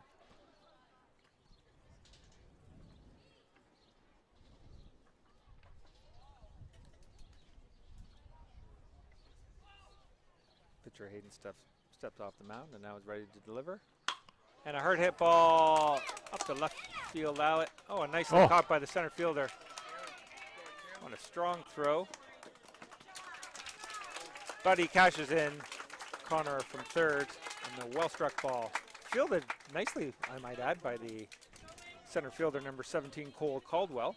Yeah, that was an excellent play. He well hit ball, and he was tracking that the whole way, and that was a really good throw coming in too. Yeah. Deep enough where it wasn't that close, but RBI for Thomas on that one and keeping the momentum. We have a substitution for the Oakville Whitecaps. Number 8, CJ Donnelly.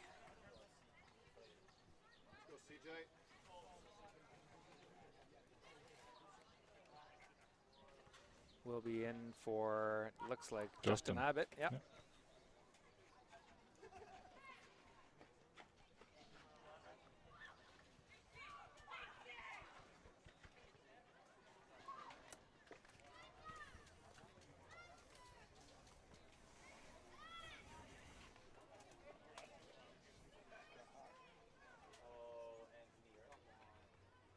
As they, looks to be maybe a few changes.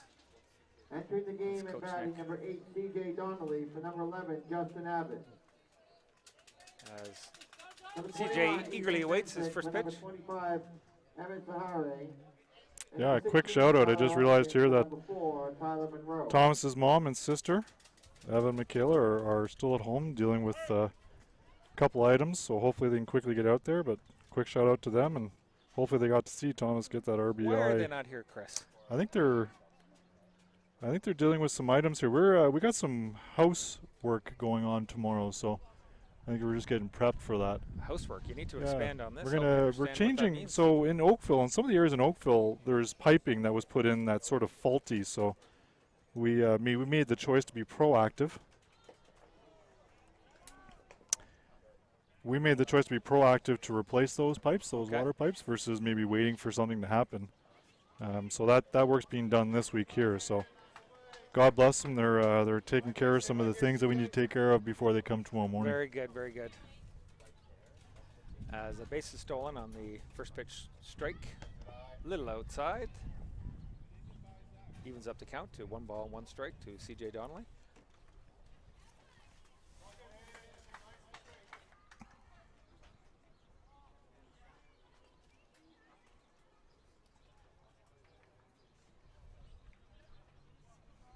And CJ shows bunt and just fouls it off for strike 2.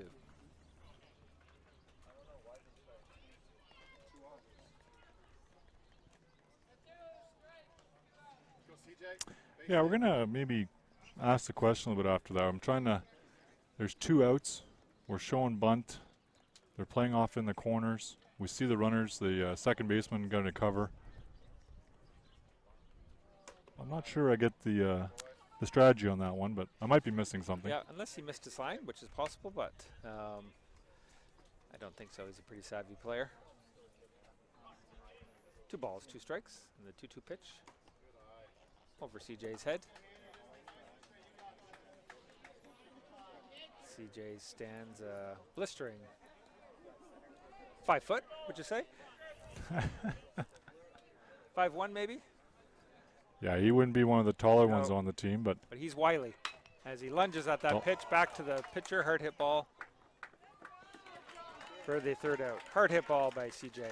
yeah, nice try there. CJ's also, I think he's the youngest on the team. I think we learned that earlier today. Earlier today. CJ's just 12 years old, playing Turning 13 here in August. in August next month. So we'll wish him an early happy birthday.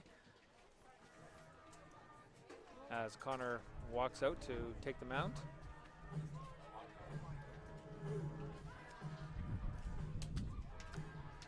As we get ready to do another shout out to our sponsors, MSC Cruises, for all your cruising needs.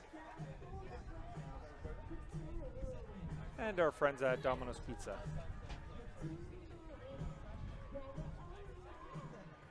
Proud community partners to Oakville Little League. As the sun continues to slowly set to the west of us here. Yeah, we want to. Beautiful night. I don't think we've done it enough on this session here, where we thank Humber College and HSN Network, and we've given Jay the title of producer. Now that he can be talking to us in our ear, and That's right, and And we gave Nick the director title. We're not quite sure what the director does, but we thought it was fitting. Because often he kind of puts us in our place. And That's right. That's typically what senior management does. Nick, I had you at general, but that's okay. Oh, you had him as a GM. Oh, yeah. But you know, I was thinking, if he was a GM, I don't think he'd be sitting here with us. He's a man of the people. Oh, he's a people. He's a leader of the people. I like that. He's the people you work for. And we do have some substitutions. We have CJ Donnelly playing left field. Tyler Ogden, number 16, in for Clayton, catching. And playing third, Ethan Bensich.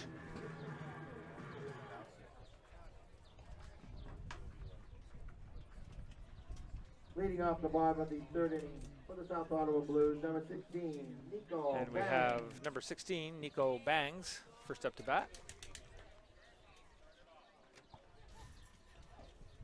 As Connor digs into the glove to deliver the first pitch of the bottom of the third inning. Yeah, did you, sorry, you mentioned a number of changes. Did you, yeah, Clayton at first too? I have Clayton at first, but Yeah. he remained in the ball game, but I didn't put him at Yeah. his position change there. And we might have Thomas in right field maybe? I think it looks like Thomas. And Ewan still at center? And CJ in left, right? CJ in left, Yeah. yes. And for all those who might be looking for that and have access to the Game Changer, great tool. And it's popped up to the right fielder Thomas, and he safely corrals the pop up to right to record the first out of the inning. Number 17, Cole Caldwell.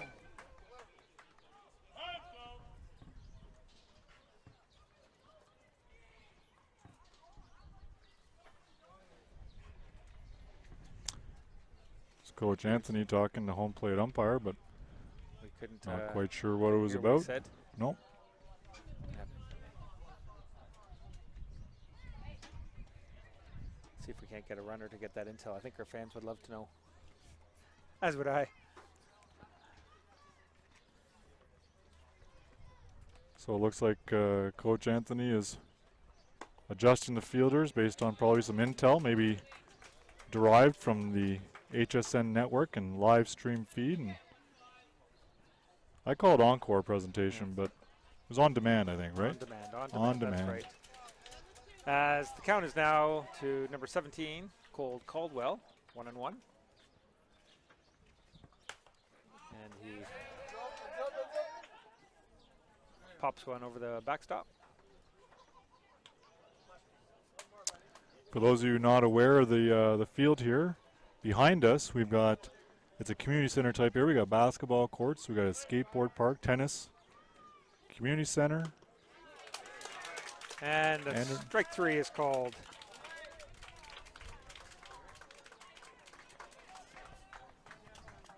Oh, you got to tweet that. That's a great. Action shot there as I take a bit of a break from my announcing role to play role of father to catch a rare picture of my son catching. Don't always get that opportunity. So you're saying a rare opportunity for you to take a picture For me. because it's not rare to see your son blocking balls and throwing people Well, out I behind the appreciate plate. that, Chris. I was just referring to me taking the picture. You but, taking the picture. Yeah. Sometimes I forget that I actually have a camera. And the count is now 2 balls and 1 strike. To Drew Crosby. And he swings through. Connor seems to be in the groove now, and boy, does he work quick.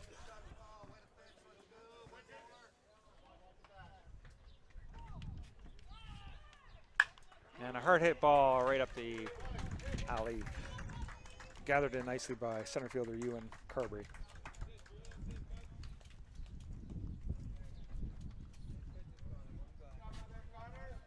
Man on first, 2 outs. Bottom of the Number third inning. 15, Zach Schuon. We have now up to bat. Number 15, Zach Schwan. You're right. It's Yeah.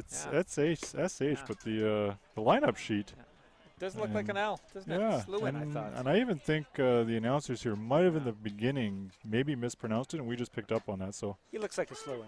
yeah, so on behalf of everybody here, and no disrespect, we apologize if we said the name apologize. wrong. Of course, we are not professionals, although it might seem that way. Well, not yet. We Not are yet. waiting for That- contract negotiations. That's a good We point. we can't contradict what we said before I there, know. Steve. We almost got our first rare opportunity for the in-person interview with catcher Tyler Ogden as he retrieved a foul ball. Wasn't quick enough there with the microphone, Chris, for that quick shout out. Definitely would not be asked back if he stops the game.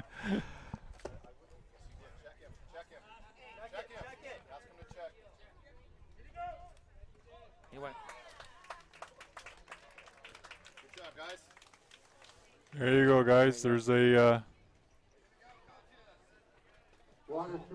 typical in Oakville baseball. We've got a number of coaches That's that help support the team there, but the catcher appealed to third, and the umpire obliged and said he did go through. He broke his wrist, went through the plane of the plate.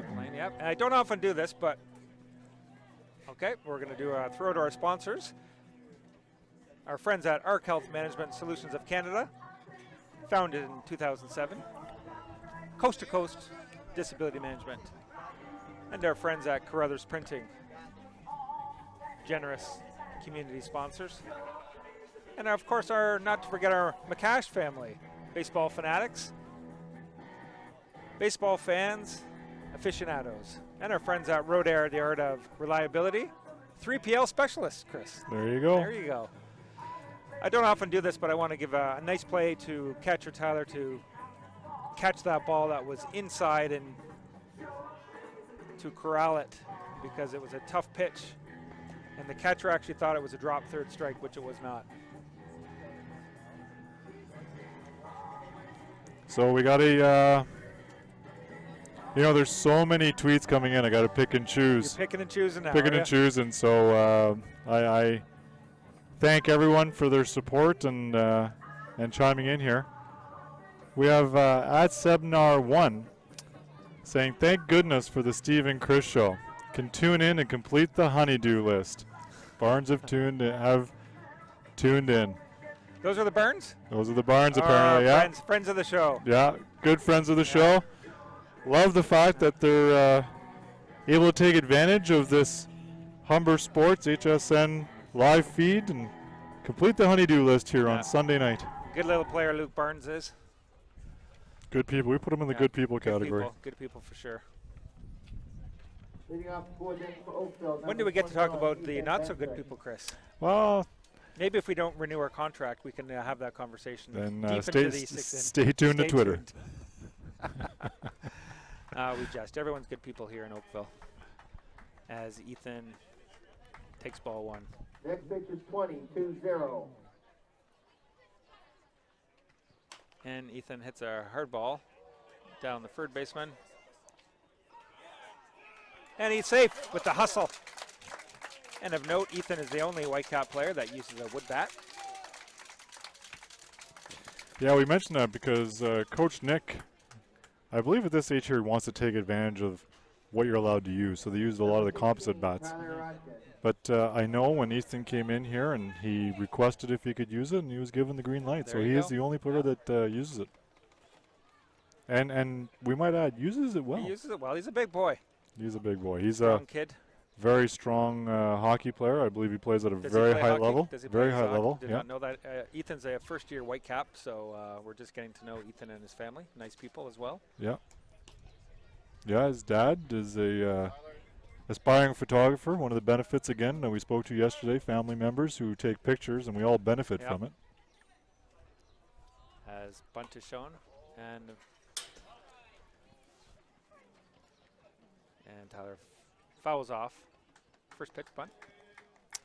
Yeah, I like how Coach Nick substituted Tyler in for Tyler O. Makes it easier for you Makes and I. it easier, yep. Count is now no balls and one strike. And way out in front for ball one.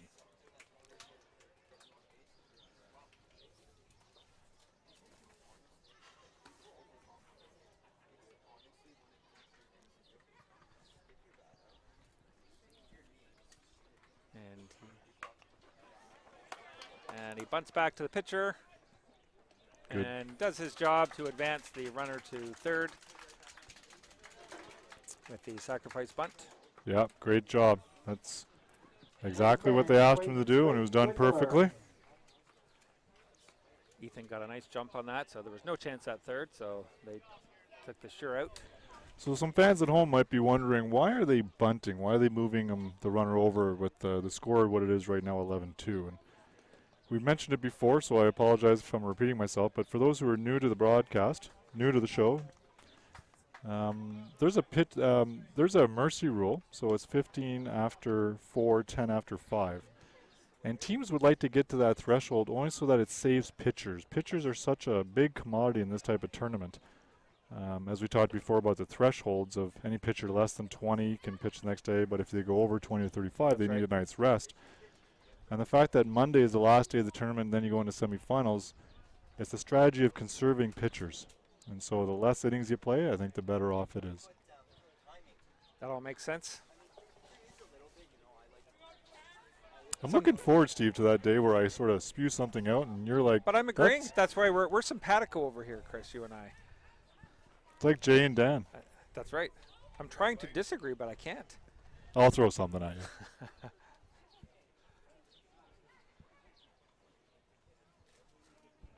As Clayton settles in, definitely his hitters count, 3 balls and no strikes.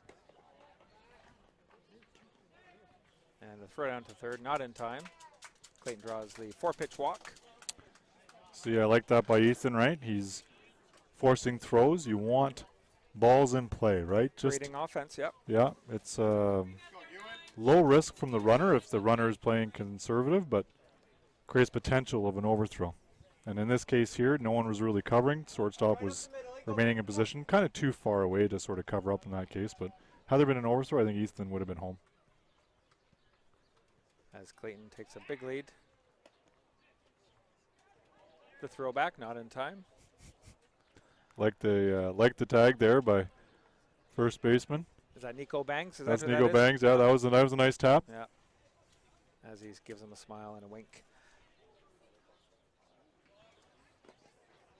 And the ball gets by the catcher, Zach. So you see now with the sun setting a little bit, first opportunity to see some shadows on the field. I wonder if this is something where the pitchers and the batters got to get used to a little bit, starting in the sun, coming into the shade. Yeah. And outside for ball 2. For people like you and I, Steve, as we get a little bit older, not saying that we're old, a little bit older, a little harder for you and I to track maybe. It does happen, unfortunately. Chris, I've recently had to start wearing reading glasses. No, you're kidding. Absolutely. Oh, I'm not kidding. I wish I was. So what do you do when you play golf now? When you putt, do you bring the glasses out? No, I actually don't hardly wear them. And as that ball bounces off home plate. Well, I'll admit to you, too, I not that I need them, but an eye doctor asked me to do the same thing for distance. So driving okay, but if he says if you're ever sitting in a conference looking at a screen, put these on, and I'll tell you what, Steve, when I put them on, the Extreme became HD. Oh, really? It was amazing. It was the same kind of scenario with me, and I rarely wear them, but I should probably wear them more. As the runner comes home and is safe. And the throw down to third. And it looks like the overthrow is going to cash in Clayton as well. Everyone's safe. 2-run score. Oakville 13. South Ottawa Blues 2. Yeah, that's a tough bounce there, unfortunately, right? It was a ball 4 for you, and I believe ball got away. Ethan got in relatively easily, but then the catcher with a heads-up play 3 on the third, just again, it's one of those things where missed a 3 overthrow. I think the left fielder and shortstop were a little too far away to be the backup and create another chance. Clayton came in on that one.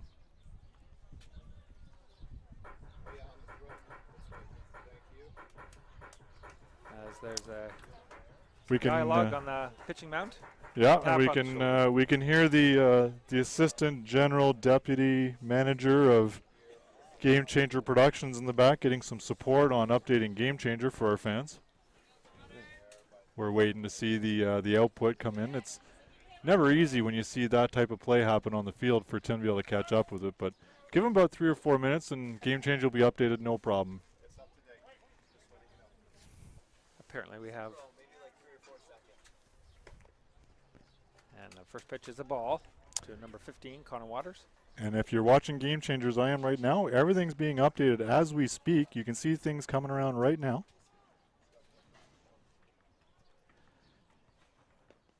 And the ball bounces in front of home plate, advancing.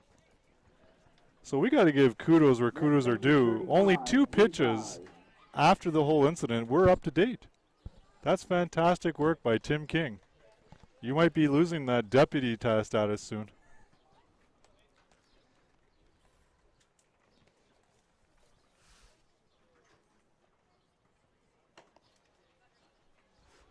And ball 3.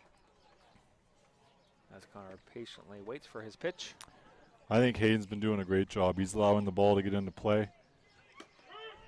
And there's finds the zone, strike 1. Couple little incidences here that didn't go his way on behalf of the team, but yeah, I think he's doing a very good job, an admirable job up there on the mound. As Connor sprints down first base, draws the walk.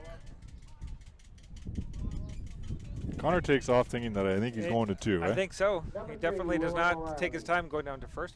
Don't know if you viewers at home can see that, but he sprints down the first base line. Yeah, I remember 2 years ago when we were playing major, the U12s, he would often do that and catch teams off guard. He'd run down there, and all of a sudden he's sitting at 2, and everyone's wondering what happened. Riley up.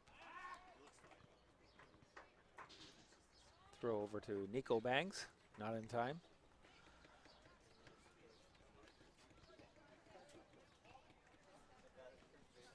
So, Chris, this ball game is getting and the throw down.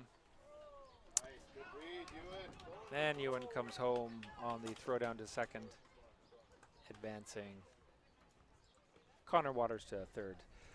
I'm wondering what kind of implications we have if we're assuming an Oakville win would make them 4-0 with East Nepean Eagles at 4-0. Who do you like in that game? You know what? It's going to be a good game. It's going to be, I feel like, a good test for both teams where they're going to be facing some solid pitching on both sides. I feel like on the defensive side, both of them are a little bit more steady with respect to making some plays. I think it's going to come down to the bats. And we've heard before and we've seen that East Nepean is very good at putting the ball in play. But I might give the nod of the hat here to the Whitecaps because I think they've got a little bit more power. They've shown a little bit more sort of balls touching the grass or in the outfield, if you will, giving them a couple more chances on maybe producing some runs. And the bunt successfully cashes in a run. Great bunt down the down the first base line. Now, Chris, is there a scenario that Oakville might not want to win that game? Just some strategy, some gamesmanship, perhaps? You know, or do you always want to win? No, I don't. In this situation, it's first through 4 that go through, right? So I believe the only difference is who you might play. So first versus 4, 2 versus 3, and then the time. I believe the games are 11 and 1 maybe on the Tuesday, but I can't imagine there's any reason where you don't want to maintain momentum, drive confidence, and then be able to go into the next game building on that win from the previous versus trying to maybe catch up.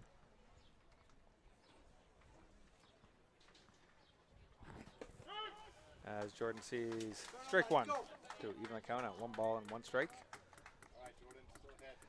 Yeah, tomorrow a lot's going to come into play. We're going to have 2 undefeated teams battle it out. Yeah, and for then, first place, right? Yeah, and then a couple of, I think, 2 win teams battle it out between Windsor South and South Ottawa, followed by Timmins and Mississippi. Yeah, so opportune, right? If I'm reading it right, at 2 o'clock, we're going to be finding out maybe the positioning of the 3 and 4 spot. That's right. And then at 6:30, we're going to find the positioning of the 1 and 2 spots. So exciting times here on the Humber Sports Network, Hawk Sports Network. Have to tune back in tomorrow to find out.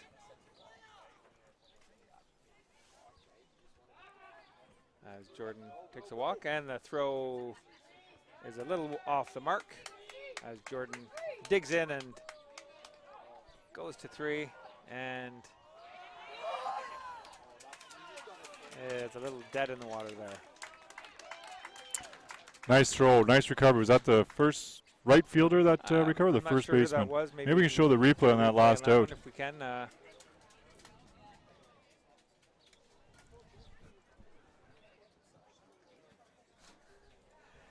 Friends at Option is at HPN. 45 pitches for the ball game. 45. Just announced there that Hayden is at the 45 pitch mark.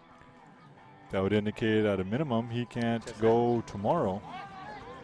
And we have the replay of the last play to see if it was the first baseman. Yeah, it was the first baseman, yeah.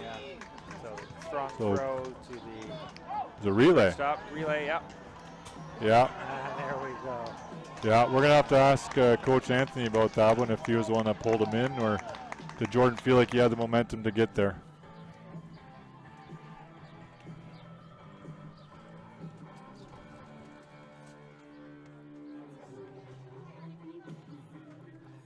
And I think we're gonna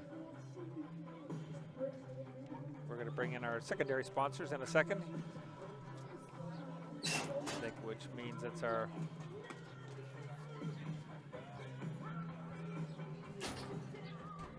primary sponsors at MSC Cruises and our friends at Domino's Pizza. Again, wouldn't be here without their support, so we thank them for contributing. Yeah, I could go for a calzone. Does Domino's do calzones? We might have to fact check that, Chris. Might have to fact check. Yeah, Look at the menu. Everyone's leaving us, though. Yeah, I'm getting. I think they're getting scared of getting pulled in. Ottawa Blues, number 8. So we just want to reinforce here that when we see teams sort of push the limits here to get a certain threshold, again, it's to try to reduce the amount of pitchers that they would use. So bottom of 4, Chris. They're going to have to put a few runs on the board here to catch up.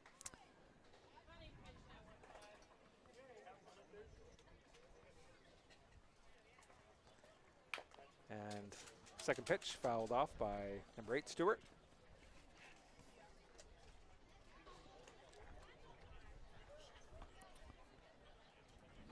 according to Game Changer here, Jack's looking for his first hit of the day. Just a bit outside. Boy, that's the second time you did that, and you were looking forward to it. Any trivia questions for us today? We haven't thrown a trivia question out between you and I. It's like we're getting serious in this. We're getting deeper into the tournament here, Chris.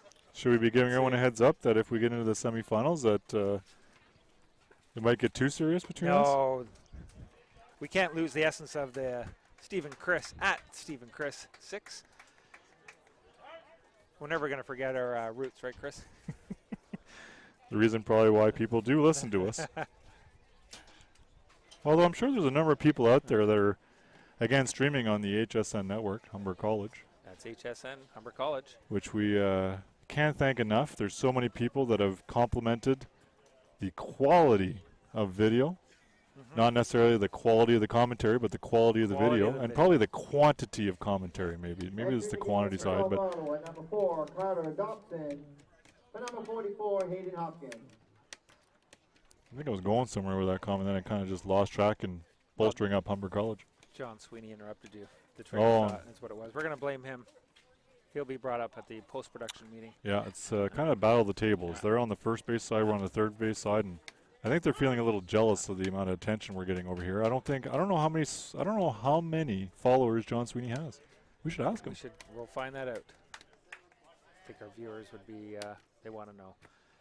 And the first pitch strike. Nice cut. Nice cut. Just misses it.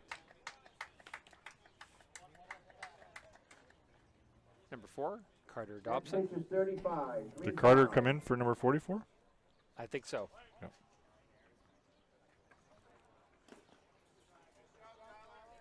And pitch is a little low, blocked by Tyler.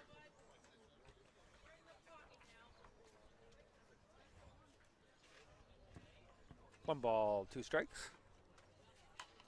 And he stays alive. Nice battle between pitcher and catcher.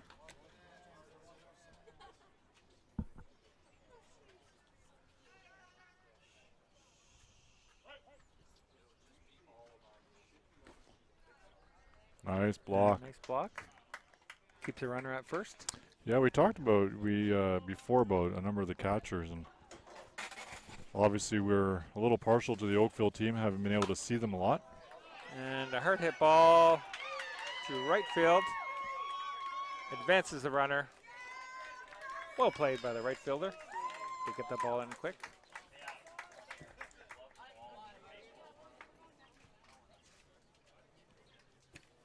Next up to bat, number 14, Teddy Carita.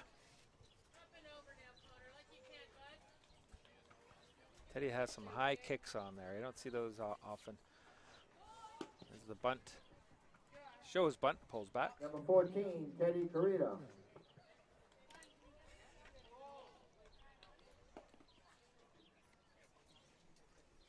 Runners at first and second with no out here in the bottom of the 4th inning.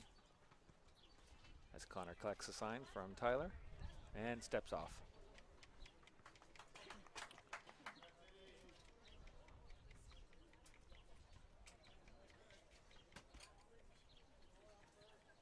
Trying to keep everyone honest here. Connor steps off again and fake throws.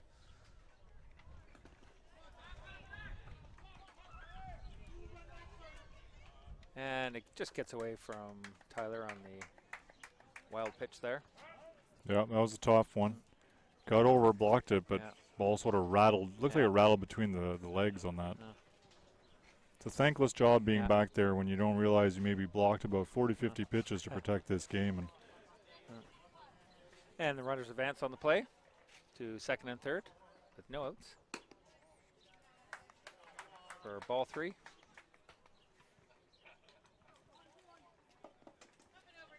Encouraging words from the catcher Tyler to Connor. And look good.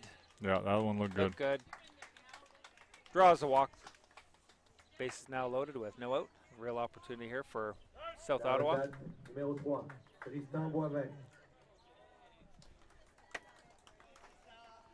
And we got a French announcer. Yeah, it looks like there was a... That's Denis Bouivet. Yeah. Denny, yeah. Oh. I think we're getting... Looked like we had the francophone announced, like the announcer passed the mic over to the official scorekeeper, right. who is, I believe, well, bilingual francophone. Yeah. With a name like Tristan Boivin, I think it came across very French in that time. Yeah. I had the opportunity to, again, do the pitch count with Denis, and he needs a special shout out because I believe he's score kept every game or close to it. He's close. Him, April. April also is a part of that mix, but yeah, you know what? Real thankless deserving. job. Huge shout out to the fact that, and you got to be qualified to do this. You and I just can't do that.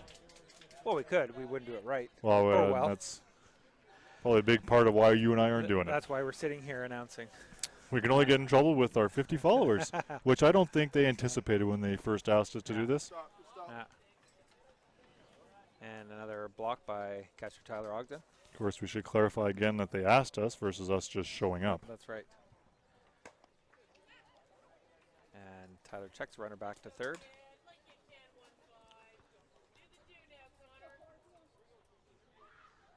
Two balls and one strike. And it's up to the center fielder. And he's not. Everyone stays. Not deep enough to score a run. One out. Bases remain loaded. On the pop fly to center. Number 21, Matthew Crockett. Matthew Crockett now to bat. Outside.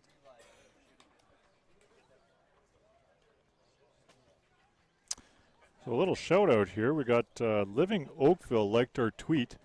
They got about 18,000 followers and asked everyone to follow us. Wouldn't you know it?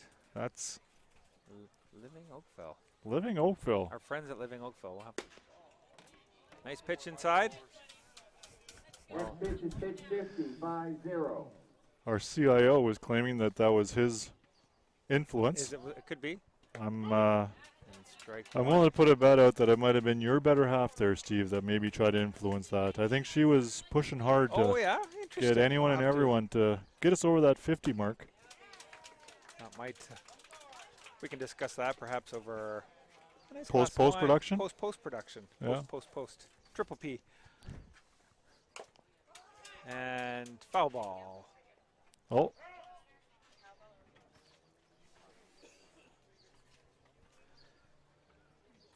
another wood bat at the plate here. Always like to see the wood bats. Appreciate that not all the coaches might like to have the players use them, but as a fan of the game, love the sound. Tubbs' friend Crockett now up to bat.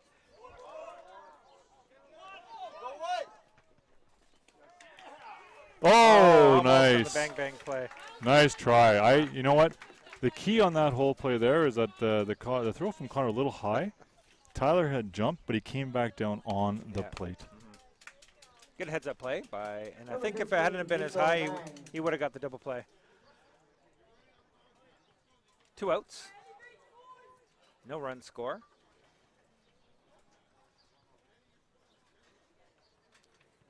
Nico bangs at the bat. And a hard hit ball. Back. And dropped.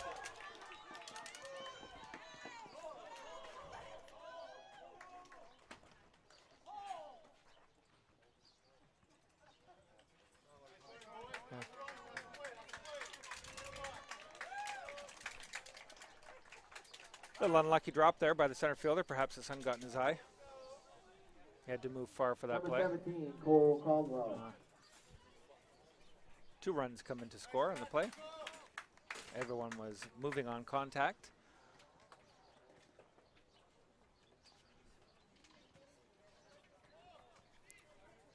That's Matthew over at third, if I see correctly.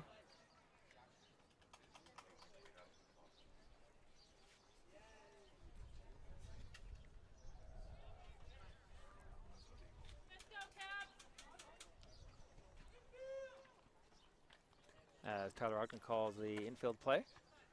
Runners are on the corners, which is often done. So unfortunate, and I know those who are watching maybe on TV, it's a little deep out there to see what happened, but close play just sort of bobbled at the end, or It's almost like, he tracked the ball nicely and just almost like the sun came into play. oh yeah. eh? So, yeah. because he was there and it just went out the end of the glove. So it is a little hard to see on the monitors as the Caldwell shows bunt very early, pulls back. Yeah, I don't understand why batters believe that might be a distraction relative to throwing a strike when it's obvious that he's not going to bunt. As Connor falls behind. 3 balls, no strikes.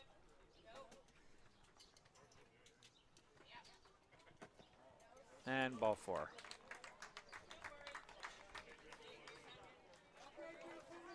Number 50, Drew Crosby. Base is now loaded for number 50. Crosby.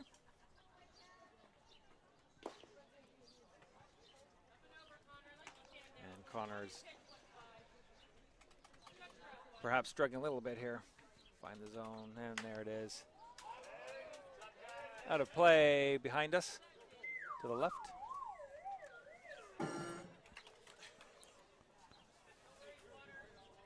Evens up the count with 1 ball, 1 strike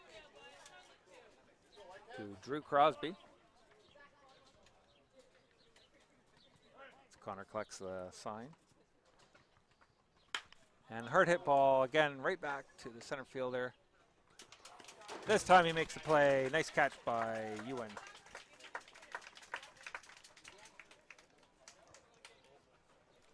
It's not baseball game yet because it's not. We've got 61 pitches for the ball game. 61.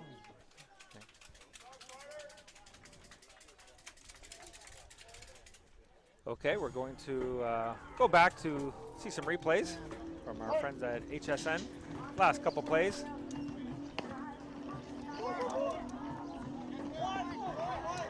Yeah, there was that play I was commenting on, how Connor threw the ball a little bit high. Good that Tyler came back down on it. And that's the hit. And Ewan was moving back and just either took his eye off the ball or it was. Yeah, that was a tough one. Hard to see for our fans and even us a little bit as we kind of look out here. Yeah. And our proud community partners, our friends at Arc Health Management, www.archealth.ca, as well as our friends at Carruthers Printing. Not to be outdone by the McCash family. Outstanding baseball fans. Exceptional, I think Exceptional. we have. You keep changing the acronyms. I do. I'm trying to keep it fresh. And again, last but not least, Road Air, the art of reliability. 3PL specialist. 3PL logistics specialist.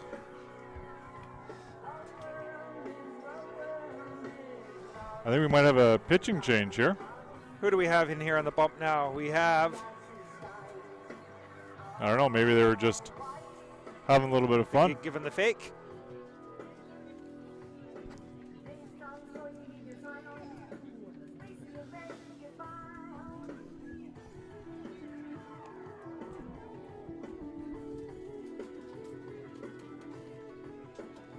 Number 14.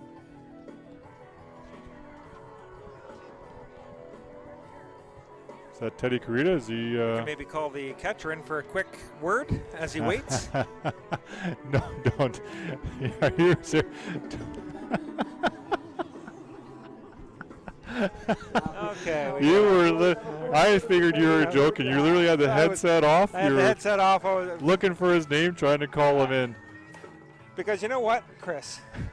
That's what makes you an exceptional announcer. When you go out. Here's comfort zone. I go outside it. That's where the magic happens, out here. 45, 4-5. I love it. All right. Here you are thinking about trying to expand your horizons, and I'm just wishing we get another invite. You're pulling me back. You're pulling me back.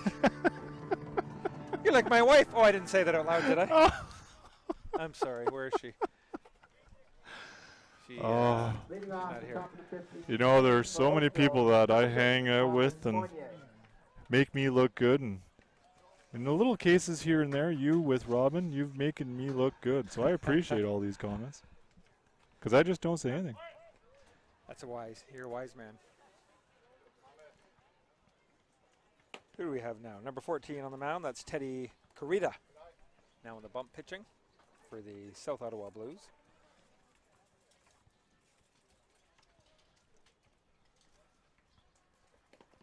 And Thomas swings over the top of that pitch. 1 ball, 1 strike.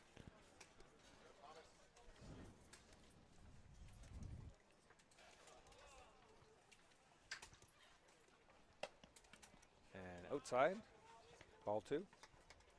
I just noticed now on left field, I don't think you don't see it on the screen there, but there's I don't know if that's a photographer from a national newspaper. The size of his camera would say he's national. It's actually a father. I got confirmation on this because when I was doing the pitch count, he's a father of one of the South Ottawa Blues. Oh, his. Yeah. I wonder if it's a pastime or a profession, because those are the type of cameras you see at Olympics. That's right. Yeah, he could be with the Ottawa Citizen, perhaps. That would be. We got to get his Twitter handle. Yeah. And we have another substitution here.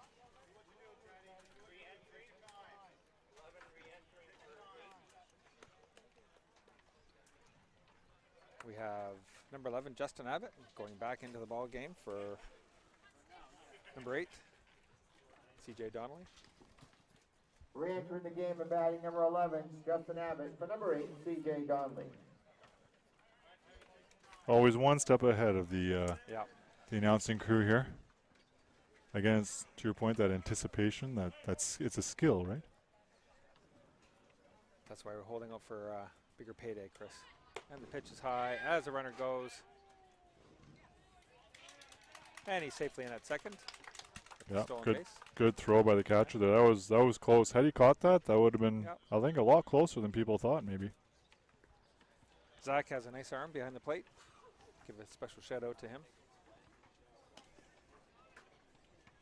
You see some more dads walking around and family members with cameras.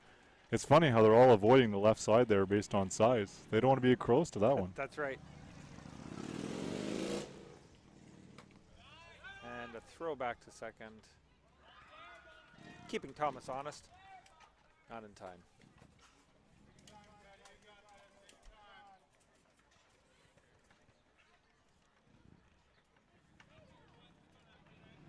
And this might be the first time we've seen sunglasses on a pitcher this tournament.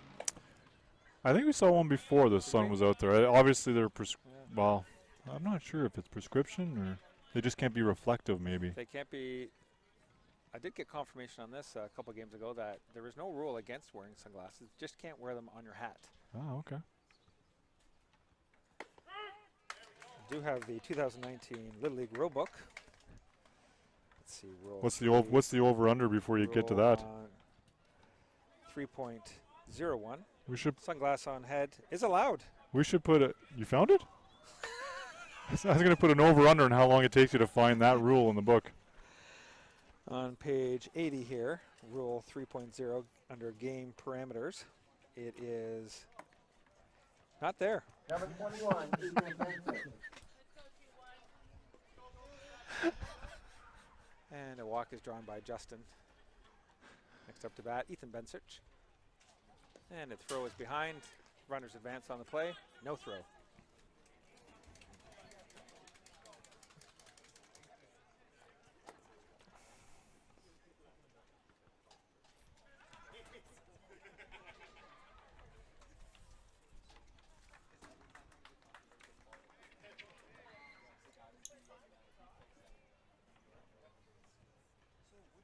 And just a bit outside. Might have an update there from the friends of the show who are driving in from north from camp drop-off. I think I see him here. Made it safe and sound. Would have thought they would have come over and said hello and let us know that they arrived safe and sound. Yeah, I'm feeling we're intimidating some of our fans so. maybe based on the size of our senior vice president of tactical and technical operations. He is intimidating, man. As the count is now 2 balls and 1 strike to Ethan.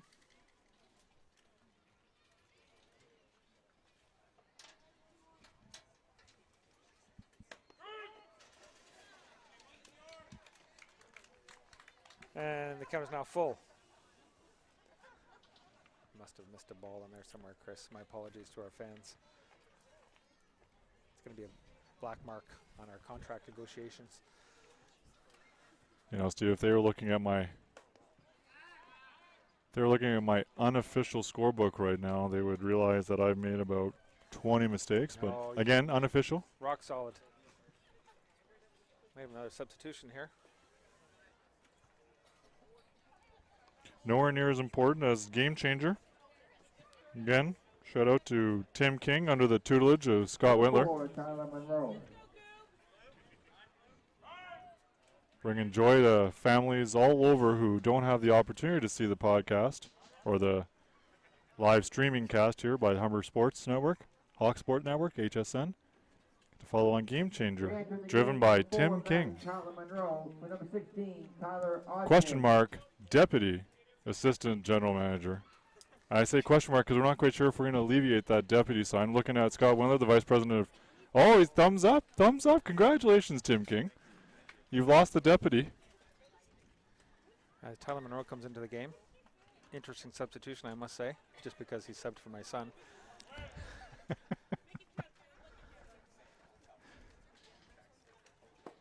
No disrespect to Tyler.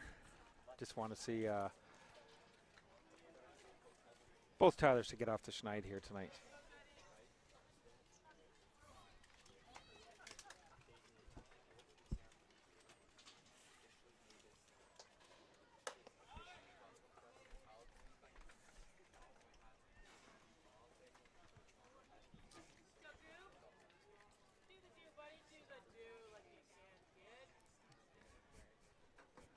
Do the do like you can is one.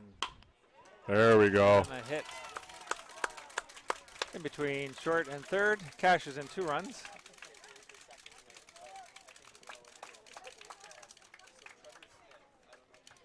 Next pitch is 20, 2-0. So we like to see that. One of the Now batting number 10. few players here that just need to find those seeing eyeballs. That's so right. knock that one off Yeah. the list, and it just takes a little bit of time, right? Just a time. As Scott Winkler settles down to get a picture of his son. Clayton.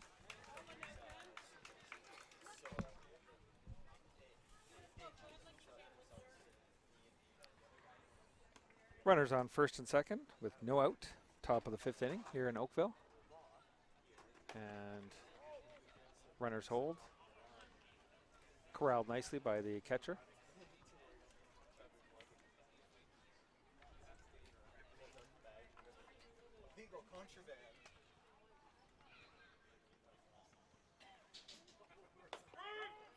And Clayton sees strike 2.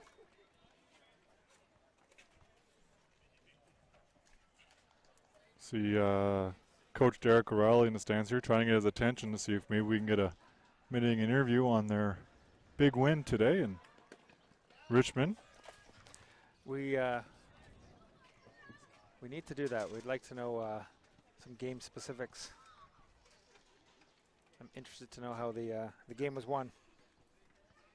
Oh, are you gonna? He's looking yet looked away. Eh? You can tell he he's. did the look away. He did the look down. He did the look away. He Yeah. wants to come. He's smiling as he's looking this way. Yeah. Yeah. He's pretending he doesn't see us over here. It's that age Yeah, old, eh? That's right. We might have to get one of our fact checkers to run over, maybe give him the tap.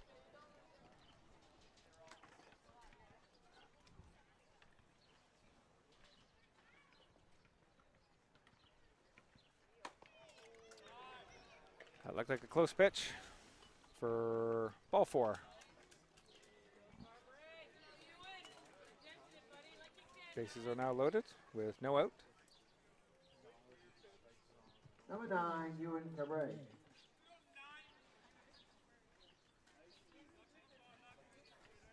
Quite funny. We're gonna have fun there with Coach Derek O'Reilly. Now he's not even looking our way Not even anymore. looking. Something hard to go.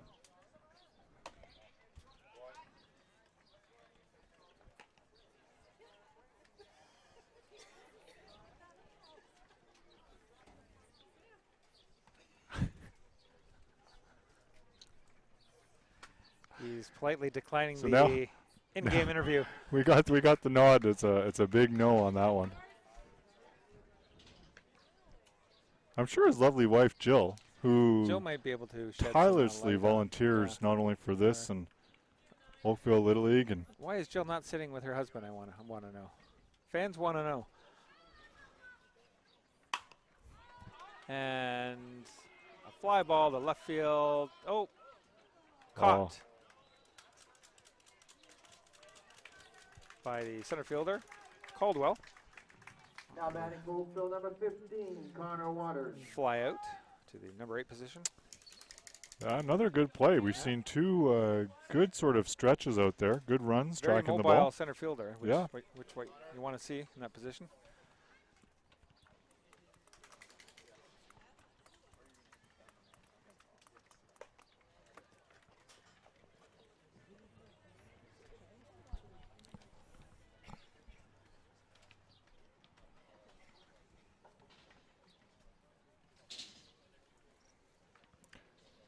Although it's a beautiful day today, Steve, I think we've been remiss to talk about the weather around here. What's the forecast looking like? I think you're the official.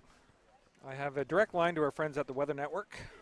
Who, by the Conditions way, should many be- people don't know the head office is actually here in Oakville, In Oakville, I pass it every day, twice a day. including Saturday, Sunday. Wow, let's not be hasty here. In Oakville, we have a balmy 27 degrees, feels like 31.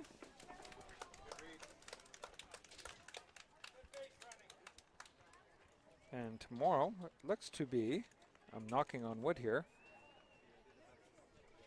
free and clear of any inclement weather right up until Thursday, Chris. No, that's fantastic news, I think, for the organizers, the players, the fans. It has not been easy here for anyone, and again, we've done this previously, but a shout out to our friends at the town of Oakville for keeping these fields in tip-top shape.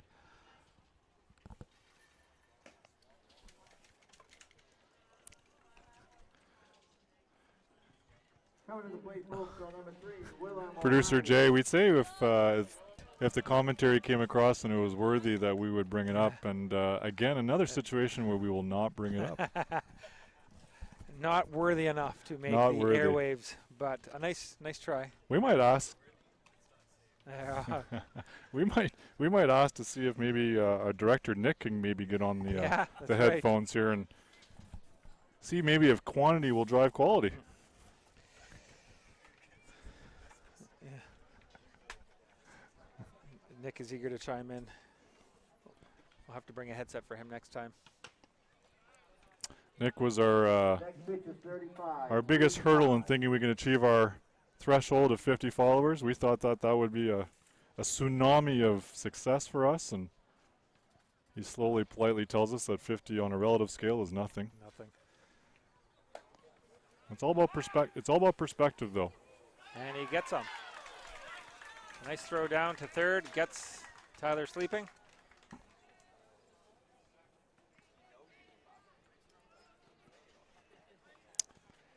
Yeah, So that's second out of the inning. tough. You never want to kill momentum, if you will, right, with runners in scoring position. Runners now at ball 4. Bases are now loaded again. Number 5, Jordan King. Number 5, Jordan King now up.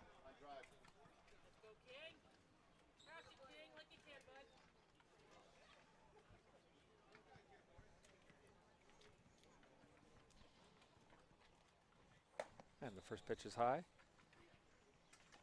I think the Whitecaps here should be respectful of our catcher here, Zach. Zach's demonstrated that he's not only aggressive, but a good arm. He does.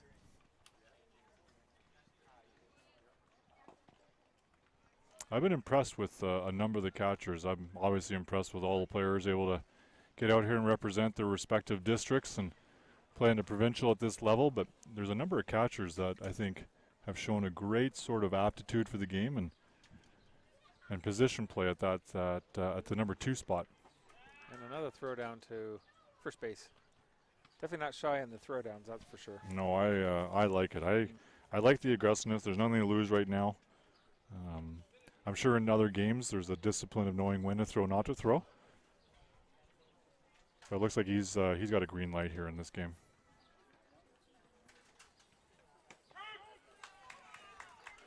And yet again another throw. I think he's thrown down to first more often than he has back to the pitcher, Chris.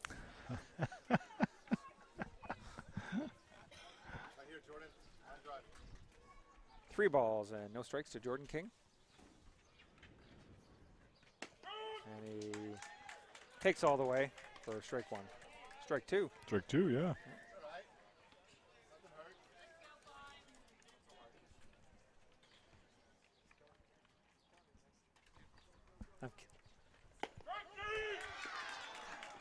And strike 3 is called. Corinthians at 42 pitches for the ball game. 4-2. As we nope.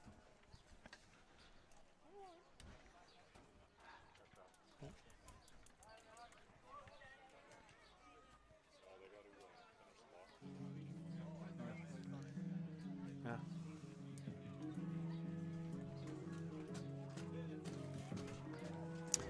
A couple of replays here on the Hawk Sports Network. There's Tyler Monroe's hit, seeing eye through third and short, cashing in 2 runs. Looks like Thomas and Justin on that part. There's Ewan, right? Ewan throwing a ball up, and oh, that's the great play by the center fielder again, coming in and being able to grab it. Freezing all the runners on base. And our sponsors, MSC Cruises. And our friends at Domino's Pizza. I wonder if anyone on Twitterville has fact-checked if there's a calzone there or if that's sort of proprietary to another pizza place. I thought that was... Let's see if we can't do a quick search on the line, as they say. Let's see if they have any calzones in the menu. 57 followers. Just want to, I think our director Nick was commenting that we get a follower per hour, but I think we've exceeded that now at 57. But if we think about overnight, we might not have any followers, so we might get right back into that follower per hour threshold by tomorrow morning. I've successfully pulled up the menu here, especially pizzas, sides, desserts. Let's see if they have any calzones. Oh, they have build your own pasta. Did not know that. Oh, yeah. We could take down some pasta right about now. Looking good, though. I'm getting hungry. Good, yeah. Plenty of pizza choices. And we're getting into the Italian sausage marinara, chicken Alfredo. Does not look like they have calzones. I apologize. You know what? Now that I've seen all those pasta dishes, I think I'm more up to going to that pasta dish. Okay. Either that or perhaps a little craft dinner tonight. Is that part of the post production? We got the post production, which is official, where often we get told all the things we shouldn't have done. Yeah. Then we have the post production, where we bring a beverage of choice, and then the post production typically includes the pool and that's right. a glass of wine. We'll be able to go in tonight because there won't be any lightning in the area. Yeah, you were commenting about your, I call it your gizmo, your gadget from Canadian Tire, which, by the way, Thermacell, yeah. Went to a Canadian Tire today to buy some oil for my car and went by and the shelf was clean. Clean. You know why? It's because of our shout out, I believe. You know, there's a little bit of power. Let it play. The power of followers, it's an amazing thing. I never really believed it before we did this here. You shouldn't take this lightly. No, you know. You know what we're called? Influencers. We're my. influencers. Holy cow. Yeah. I think so. I wonder what our demographic following is. Let's see, probably women between the ages of 25 and 30. There you go. You hit the nail on the head. I was going to disagree, but I was going to say the same thing. You know what? I'm actually going to go and think it's, I think we got more grandparents, you know, parents who couldn't make it out here. Couldn't be here today. Brothers and cousins who maybe around the world are curious to see their niece and nephews play. My mother-in-law has been following us, I believe, on the HSN network. So a shout out to my mother-in-law. She fits the primary demographic of that 25 to 30, I think. 25 to 30, yeah. Yeah. That's good. You just scored a few points, I think, in the Grout household, Mr. Fournier. That's good because I might have burnt a couple on the initial comments. And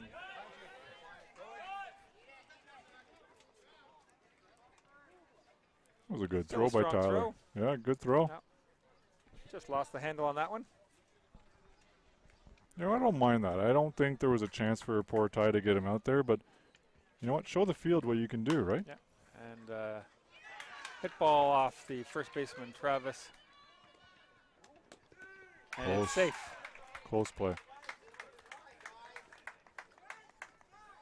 And the runner advances to third on the play. No outs. Runners on the corners. Number 4, Carter Dobson. As the catcher calls the infield play.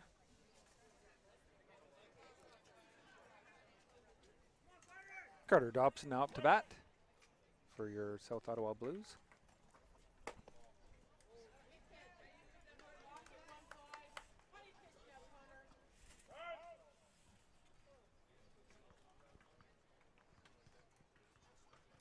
Special pinch runner now for the South Ottawa Blues. Oh, looks like the old switcheroo, the old coach to runner switcheroo here again. You don't often see that. You don't often see it. In fact, almost never. It's really given us it's a whole new different perspective here, right? It's actually kind of driving me crazy, Chris, that they're trying to sneak one over on us, I think. Yeah, I know. No help here from the announcers either on the first base side. No. Again, I'm adding this to the list on the post-production discussion. It's something that you would see maybe on WKRP when the team went out and played softball. The old Herb Tarlick for Les Nessman switcheroo at first. That's right. Bit of trivia here. You speak of trivia. Who was the third baseman that played in that The technical operator. Was it Andy Richter? Nope. Oh, Johnny Fever. Nope. Venus Flytrap. The character name was Bucky. Oh my goodness, I didn't know that. Who was Bucky? Exactly. He just made a cameo appearance, and he was eating a sandwich, and he caught a... Oh, that's a fantastic one. As Connor delivers strike one. Often I ask people to name 3 or 4 characters, and they usually get stumped. Can you name? I already named. Can you name 2 more other than the ones I might have mentioned? Bailey Quarters. Oh, very good. Yeah. Jennifer Marlowe. Oh, you're done. And he gets on that second. There you go. Nice throw from Tyler Ogden.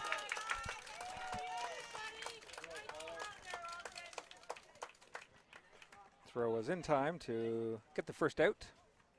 Runner remains on third.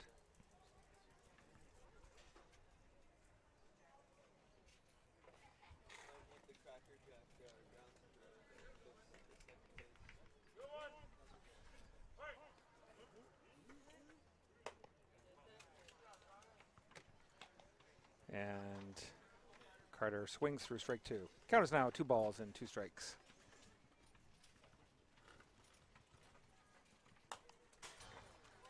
And fouls that off.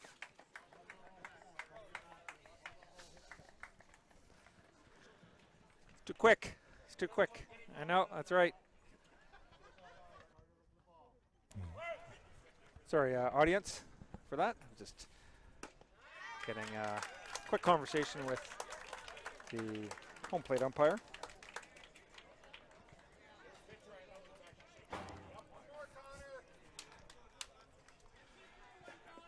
We might be able to have our first. We might have our first in-game interview with home plate umpire. Number 14, Eddie Farida. You know, we talked about miking up maybe an assistant coach to get some color on that. I think we'd enjoy it more with an umpire with character here. We like, need to. I think it's Chuck. I think it's Chuck McGregor. Chuck? Yeah, I think it's Chuck. Chuck, okay. Well, we'll maybe see if Chuck has a word after the game, perhaps. Officially or unofficially? Well, and he's not going.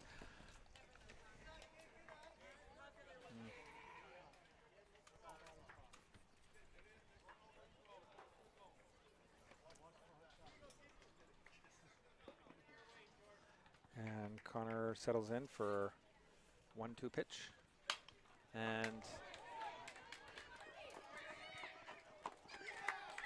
And he's out. Out at first. And ladies and gentlemen, I believe that's the ball game. Yeah, good play there. Jordan took his time and maybe didn't respect the speed that was coming down the line there, but got there in time. Well done to the Oakville Whitecaps with the score of Oakville Whitecaps 18 and the South Ottawa Blues 4. Have a good evening. We'll see you Please join us tomorrow for the broadcast at 11:03 and 6:30. Yeah, just shout out again to Humber College and Hawk Sport Network and the fine work of producer Jay. Didn't quite get any shout outs today on the commentary, he's but Director Nick, I think, will have a good session with him later today on the post-production conversation. So, thank you very much, Mr. Fournier, for another well-done broadcast, and we will see everyone tomorrow. Have a good night from Oakville, Ontario.